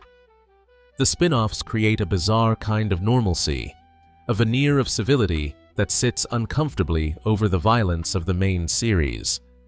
It is as though everyone has agreed to pretend, for the duration of the game, that the conflicts do not exist, that the history does not matter, that they are simply competitors in a friendly competition, and when the competition is over, they will all go back to their respective corners and resume their assigned roles. This is perhaps the loneliest aspect of Mario's existence. He is surrounded by people, by characters, by friends and enemies and allies and rivals. But none of these relationships are real in any meaningful sense. They are performances, roles played out in the context of whatever game is being played. In the main series, Bowser is his enemy, and their relationship is defined by conflict. In the spin-offs, Bowser is his competitor, and their relationship is defined by sport. In the RPGs, Bowser is sometimes his ally, temporarily setting aside their differences to face a greater threat.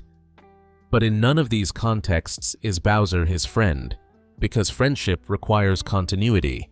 requires a relationship that persists outside of the immediate context, and these characters do not have that. Mario does not have friends. He has co-players. He has allies of convenience. He has people he interacts with because the game requires it, because the narrative demands it, because that is what is supposed to happen in this particular context. But when the game ends, those relationships do not continue. They simply stop, suspended in whatever state they were in, waiting to be resumed or redefined in the next game. Luigi is perhaps the closest thing Mario has to a real relationship, but even that is complicated by the fact that Luigi's existence is defined by his relationship to Mario. He is the brother, the helper, the second player. Their bond is real in the sense that it persists across games, in the sense that it is a constant, but it is also a bond defined by hierarchy, by the roles they play. Mario is the leader. Luigi is the follower. This is not a friendship of equals. This is a working relationship, a partnership built on utility. And while there is affection in it, there is also the fundamental inequality that makes true friendship difficult. Peach is another constant in Mario's life, but their relationship is even stranger. He rescues her repeatedly. She thanks him. She bakes him cakes. She invites him to her castle. In some games, she kisses him. In others, she simply expresses gratitude. But what kind of relationship is this? Is it love? Is it obligation? Is it performance? Mario saves Peach because that is his role. Peach is grateful because that is her role.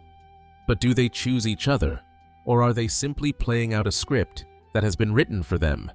A story that requires a hero and a princess and a rescue, and they are the ones who happen to be cast in those parts. There is no courtship. There is no development of the relationship.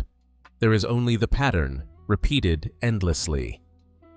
Peach is kidnapped. Mario rescues her. She thanks him. And then they return to their separate lives, or rather, they return to the void between games, waiting for the next adventure to begin, at which point the pattern will repeat. This is not a relationship that grows or deepens or changes. It is a relationship that exists only in the moment of rescue, and once that moment is over, it dissolves back into nothing until it is needed again. The party games are perhaps the most surreal manifestation of this. In Mario Party, characters compete in a series of minigames, navigating a board, collecting stars, trying to win. It is a board game, essentially, with video game mechanics, and it is purely competitive. There is no story, no reason for them to be doing this. They are simply playing, because that is what the game is. And the characters who are playing include Mario and Bowser and Peach and everyone else, all together, all competing, as though there is no history between them, no conflict, no reason for any of them to be anything other than friendly competitors in a meaningless competition. This creates a kind of absurdist comedy, but it also creates a profound sense of emptiness. If the relationships are this flexible, this easily rewritten, this dependent on the context of the game being played, then what are they? Are they relationships at all, or are they simply narrative conveniences? Ways to populate the game with recognizable faces, ways to give the player characters to play as and compete against. And if they are not real relationships, then what is Mario? He is surrounded by people, but he is fundamentally alone. He interacts with them, but he does not connect with them. He saves them, competes with them, cooperates with them, but he does not know them, and they do not know him. Because knowing requires continuity, requires a relationship that exists outside of the immediate context, and none of these relationships have that.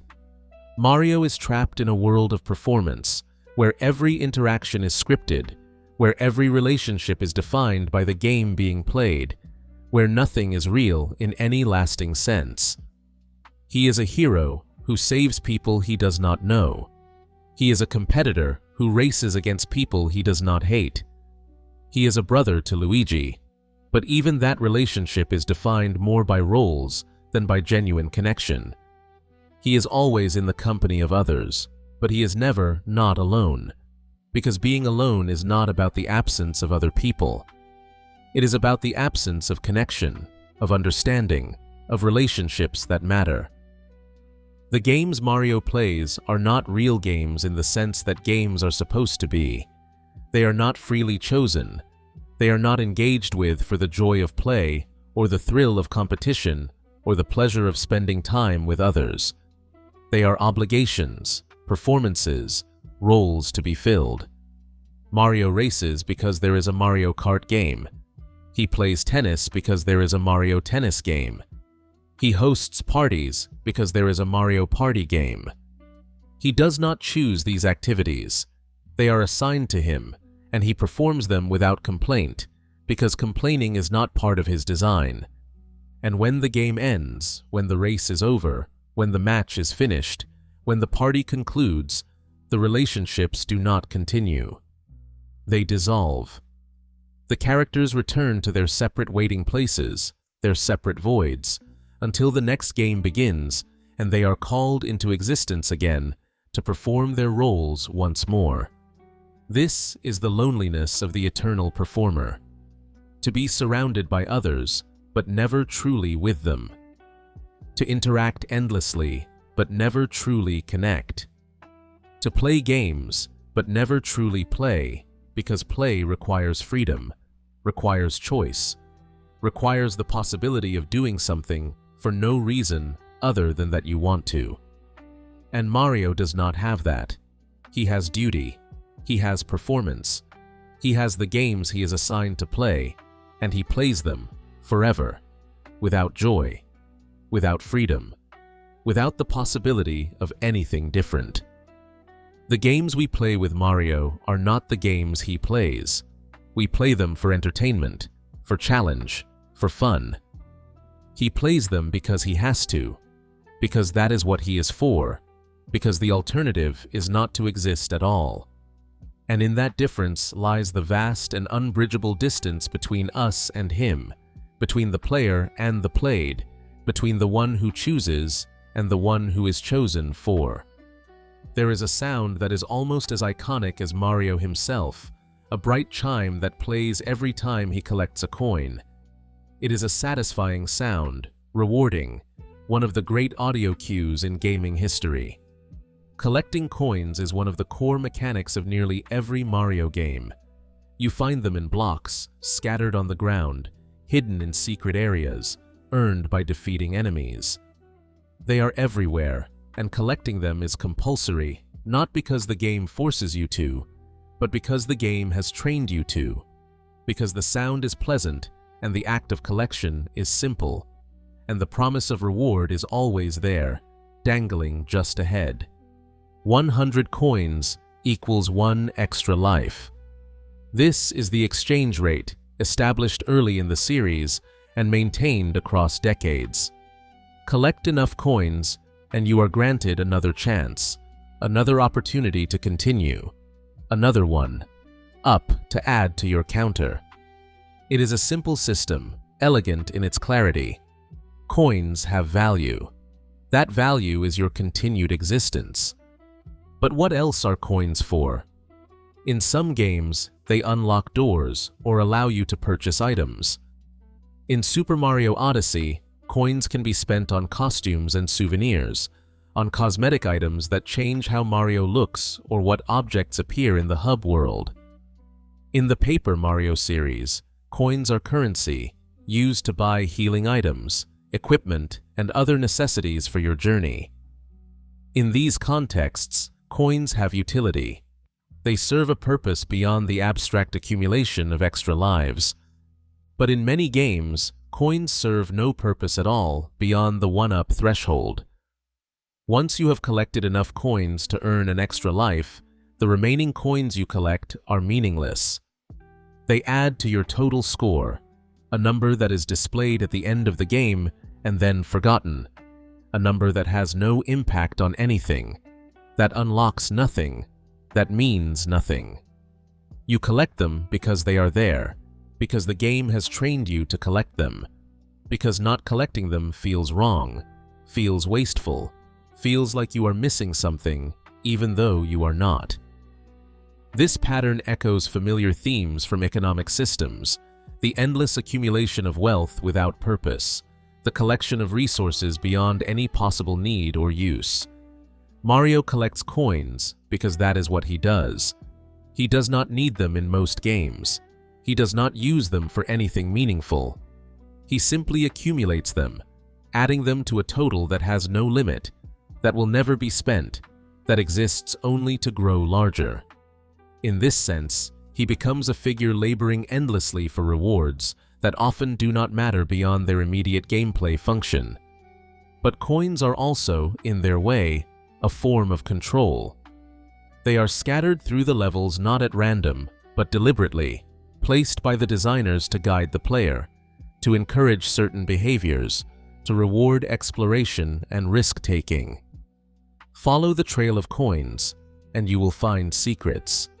Take the risky jump over the pit, and you will be rewarded with coins.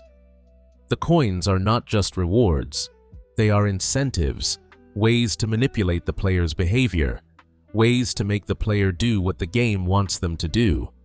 And Mario, as always, has no choice in this. He does not decide whether to collect coins. The player decides. And if the player decides to collect coins, then Mario collects them, mechanically, without question, without hesitation, without the ability to say no. I do not want these coins. I do not need these coins. I am tired of collecting things. He is a worker without agency, laboring for a wage he does not control, accumulating wealth he cannot spend, serving an economic system that uses him without ever acknowledging his labor. There is also the question of where the coins come from and what they represent. In the original Super Mario Bros., coins are inside blocks, blocks that, according to the manual, are transformed Mushroom Kingdom citizens. If this is true, then the coins are inside the bodies of Mario's own people, trapped by Bowser's magic. When Mario breaks the blocks, he is not just collecting coins. He is killing the people he is trying to save, extracting their wealth, taking from them the only thing they have left. It is a grim interpretation, and one that is almost certainly not intended by the designers, but it is also one that the lore, as stated, supports. Even if we discard this interpretation, the fact remains that coins are everywhere in the Mushroom Kingdom, more common than any other resource. Gold, which in our world is rare and precious, is scattered casually across the landscape, floating in the air, hidden in blocks, dropped by defeated enemies. This suggests either that gold is worthless in the Mushroom Kingdom, or that the entire economy is built on a system that does not make sense, that operates according to game logic rather than any reasonable model of scarcity or value. And yet, despite the abundance of coins, Mario is never wealthy. He is never shown living in luxury, never seen enjoying the fruits of his labor, never depicted as anything other than a working-class plumber who happens to go on adventures. The coins he collects do not change his station. They do not improve his life. They simply exist, accumulating in his total, and when the game ends, they vanish, reset to zero for the next adventure. This is the economic reality of Mario's existence. He is a worker who is never paid. He is a hero who is never compensated. He accumulates wealth that has no value, that grants him no security, that provides him with nothing beyond the abstract promise of another chance, another life, another opportunity to do it all over again. He is trapped in a system that rewards him with meaningless currency for meaningless labor, and he cannot escape because escaping would mean stopping, and stopping is not something he is allowed to do. There is something deeply American about this, about the idea of a working-class hero who labors endlessly, who accumulates wealth that he cannot use, who is promised reward but never receives it in any meaningful form. Mario is a plumber, a blue-collar worker, a man who fixes pipes for a living, or who would fix pipes if he were ever shown actually doing his job. But he is not a plumber in the games. He is a hero, and heroism is unpaid labor, service given freely, sacrifice without compensation. He does not send Peach a bill for his rescue services. He does not demand a salary from the Mushroom Kingdom for defending it. He simply does the work, because that is what heroes do, and when the work is done, he receives a thank you and a cake and nothing more. The economic transaction is one-sided. Mario gives everything, the Mushroom Kingdom takes, and the cycle continues. This is exploitation dressed as heroism, and it is a pattern repeated across countless stories.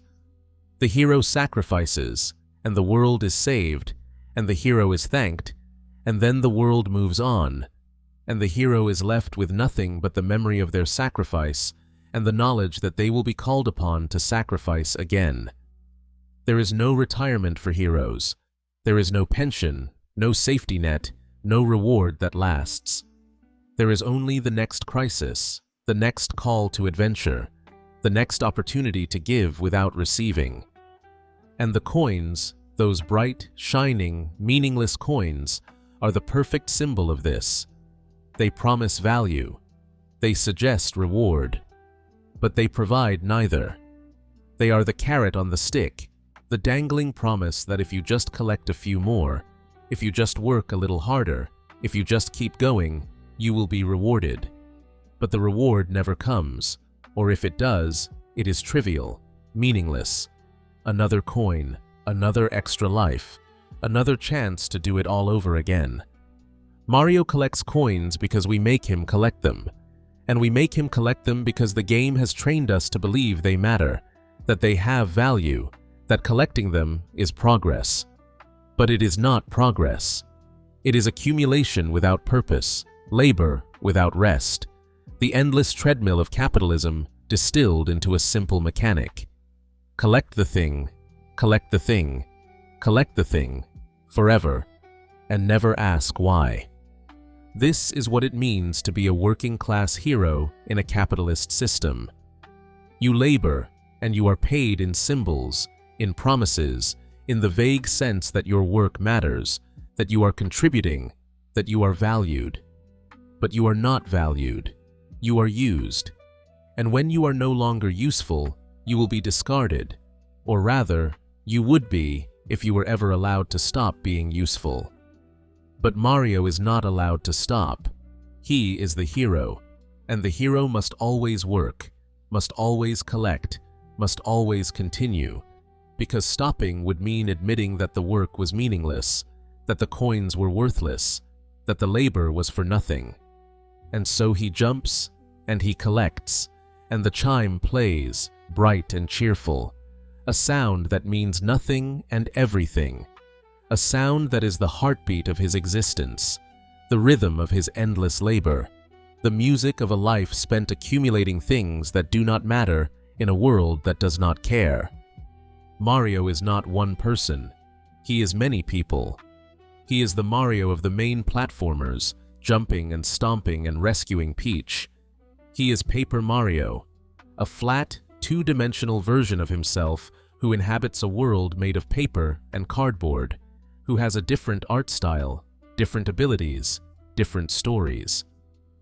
He is Baby Mario, an infant version of himself who appears in time travel games and sports titles, who is technically a separate character but also somehow the same character, a younger version who exists simultaneously with the adult version. He is Dr. Mario, dressed in a white coat and glasses, dispensing pills to eliminate viruses in a puzzle game that has no connection to his adventures in the Mushroom Kingdom. And these are just the most obvious versions. There is Builder Mario, wearing a hard hat and a tool belt, constructing platforms and breaking obstacles.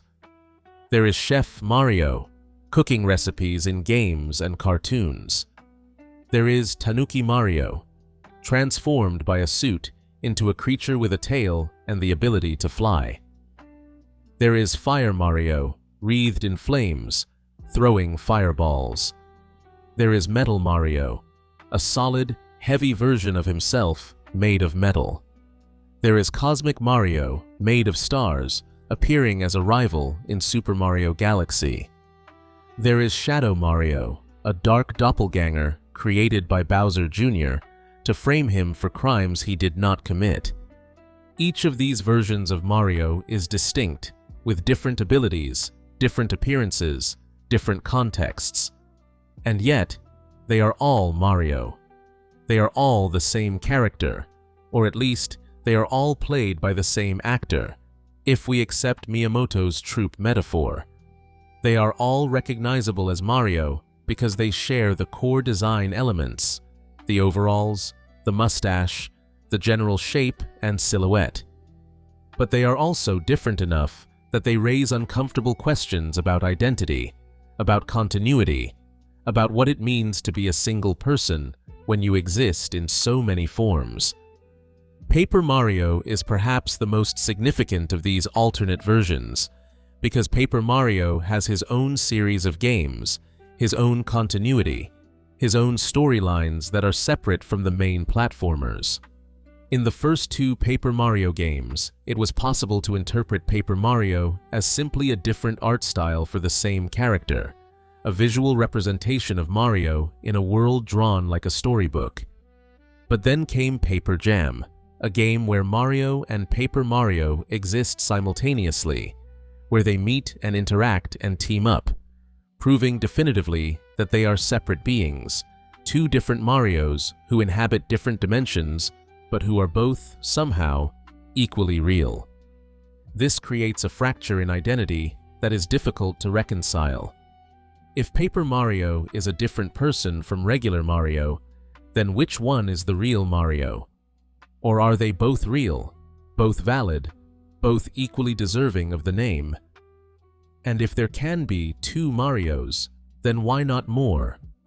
Why not infinite Marios, one for each game, each dimension, each artistic style, each interpretation? At what point does the multiplicity of Marios erase the singularity of Mario, the sense that there is one character at the center of all these stories? The answer, of course, is that there is no center, or rather, the center is not a character, but a brand, not a person, but a concept. Mario is not a single individual with a coherent identity. Mario is an idea, a set of traits and visual markers that can be applied to any context, any story, any game. As long as the character has a red cap, a mustache, and a willingness to jump on enemies, it can be called Mario, and it will be accepted as Mario, because we have been trained to recognize the brand, not the person. But what does this do to the character? To exist in so many forms is to exist in no single form. To have so many identities is to have no fixed identity. Paper Mario is not the same as regular Mario, but he is also not different enough to be considered a separate character. He is Mario, but he is also not Mario. He is both and neither, a paradox that can only exist because we have agreed to stop asking questions about continuity, about logic, about what it means to be a person. Baby Mario is even more paradoxical.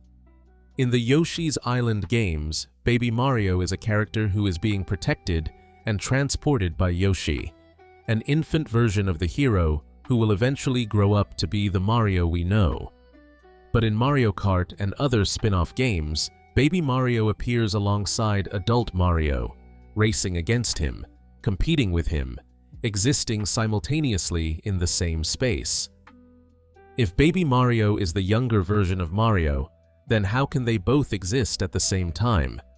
Are they from different timelines? Are they different people who happen to share a name and appearance?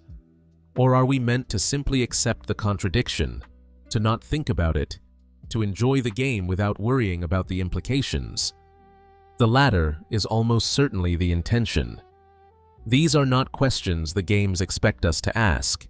They are not questions the designers have answered, because answering them would require establishing a continuity, a timeline, a sense of logic that the Mario franchise has deliberately avoided.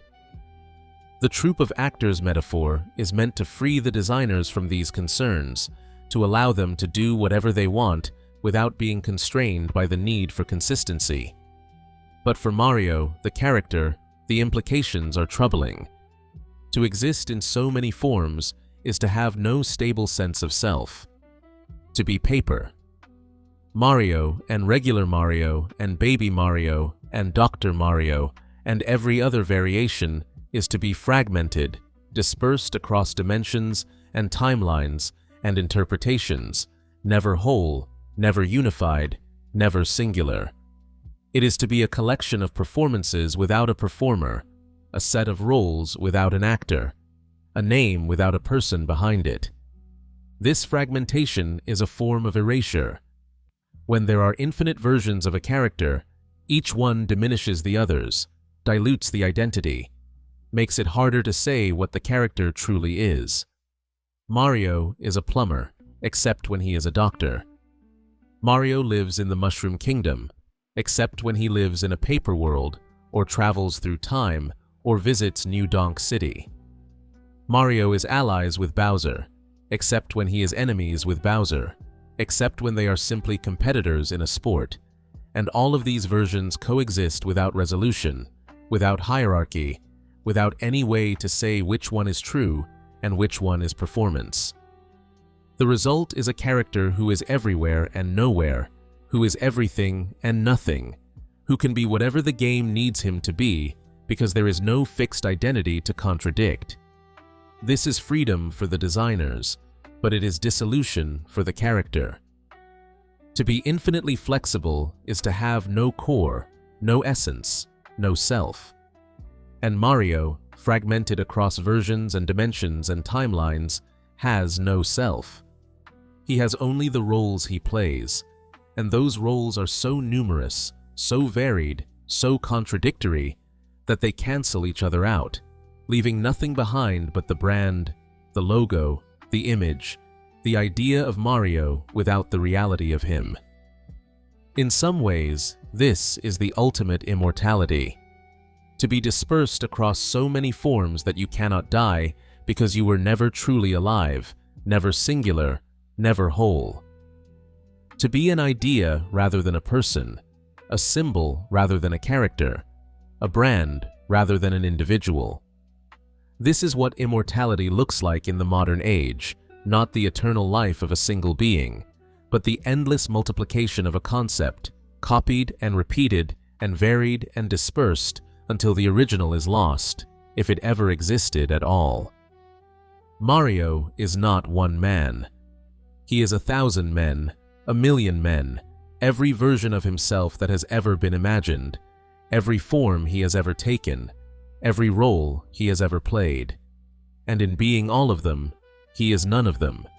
He is the absence at the center of his own identity, the void around which all the performances revolve, the name we use to describe something that does not exist in any single, stable form. This is the price of being iconic. You become so recognizable that you cease to be a person and become a symbol instead. And symbols do not have selves. They have meanings. They have associations. They have uses. But they do not have identities, because identity requires singularity, requires being one specific thing, and Mario is not one specific thing. He is all things, and therefore nothing, a character without a center, a hero without a self, a man with 1,000 faces, and none of them his own. There is something remarkable about Mario's silence.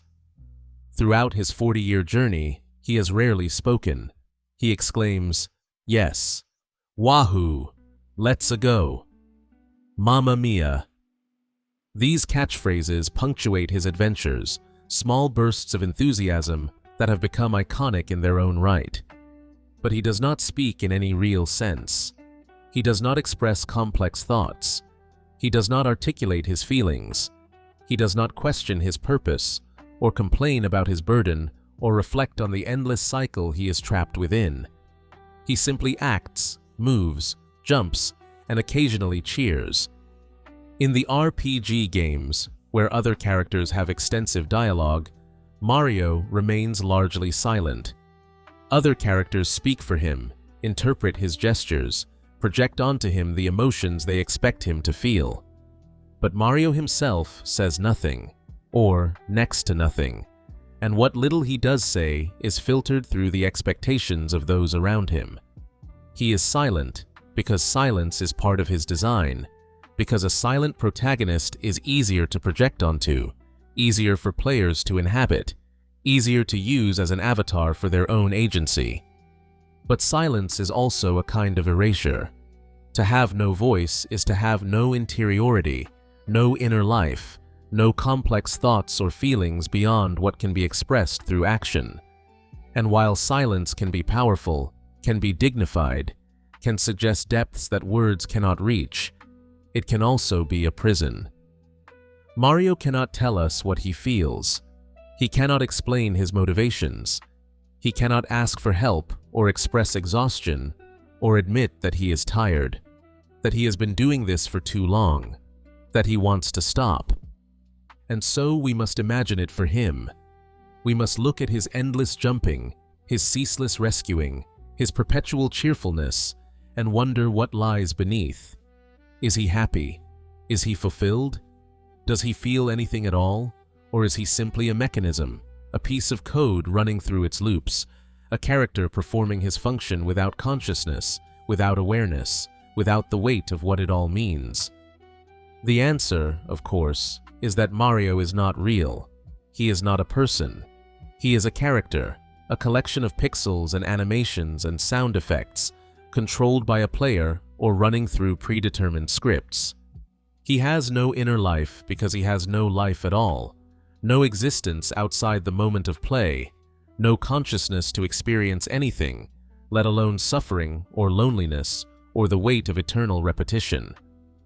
But that is not quite the whole story either, because Mario exists in our imagination, he exists in our memories, he exists in the cultural consciousness, a figure who has been present for so many of us, for so long, that he has taken on a reality that transcends his digital origins. We have watched him jump for decades. We have guided him through adventures, celebrated his victories, mourned his defeats. We have grown up with him, and in some ways, he has shaped us, shaped our understanding of what a hero is, what a game can be, what it means to persist in the face of endless challenge. And if we have given him that reality, that presence in our lives, then perhaps it is worth considering what his story might mean. Not what it means for us, the players, but what themes and patterns emerge when we look at his eternal journey through this lens. Not suggesting he truly suffers, but exploring what his endless repetition tells us about heroism, duty, and the stories we create. What would it be like to be Mario? It is a question that asks us to imagine, not to assert. To exist only in moments of play, to be called into being by the press of a button, to be moved through worlds not of your choosing, to face challenges you did not select, to rescue people you do not know, to defeat enemies you have defeated 1,000 times before, all without the ability to refuse, to rest, to stop. What might such an existence mean if we allow ourselves to consider it not as literal reality, but as a lens through which to examine the nature of endless heroism? This is the meditation we have explored, the contemplation of a hero who can never die, never rest, never stop. Mario is eternal, and through his eternity, we can examine what it means to serve without end, to be needed without relief, to be the hero who can never retire. But there is also dignity in what Mario represents. There is something noble, something deeply resonant, in the image of continuing, even when continuation seems pointless, even when the goal seems unreachable, even when the cycle will never end. Mario does not give up, He does not falter. He does not complain. He simply does what needs to be done, because that is what heroes do. They serve. They sacrifice. They give of themselves again and again, without expectation of reward, without hope of rest, without the possibility of escape. In this, Mario becomes a symbol of quiet heroism, a reminder that service does not require understanding, that duty does not require joy, that heroism can exist in the act of continuing when everything else tells you to stop. He is not a complex character. He is not deep or nuanced or psychologically rich, but he is constant. He is reliable. He is there, always there, ready to jump when we ask him to jump, ready to face danger when we ask him to face danger, ready to be the hero when we need a hero, even though he has been doing it for 40 years and will do it for 40 more. Perhaps that is enough. Perhaps the simplicity is the point. Perhaps in a world that grows more complex, more difficult, more uncertain with each passing year, there is comfort in a hero who is uncomplicated, who is always the same, who will always be there to jump on a Goomba and collect a coin and rescue a princess, no matter how many years pass, no matter how much the world changes, no matter how tired we become. We need Mario. We have always needed him. And he, trapped in his immortality, trapped in his cycle, trapped in his duty, cannot refuse us. He will continue. He will jump. He will rescue. He will defeat. He will be the hero, forever, because that is what we have made him, and that is what he will always be. And maybe, in the end, that is what this meditation on immortality reveals. Not that Mario literally suffers, but that his eternal repetition offers us a lens through which to examine the nature of heroism itself. Not to live forever, but to serve forever. Not to transcend death, but to transcend the possibility of rest. Not to be freed from the human condition, but to embody one of its most fundamental aspects, the obligation to continue, to endure, to carry the weight of what must be done, to be the hero not because you want to, but because someone must, and you are the one who was chosen. Mario jumps. He has been jumping for 40 years. He will jump for 40 more.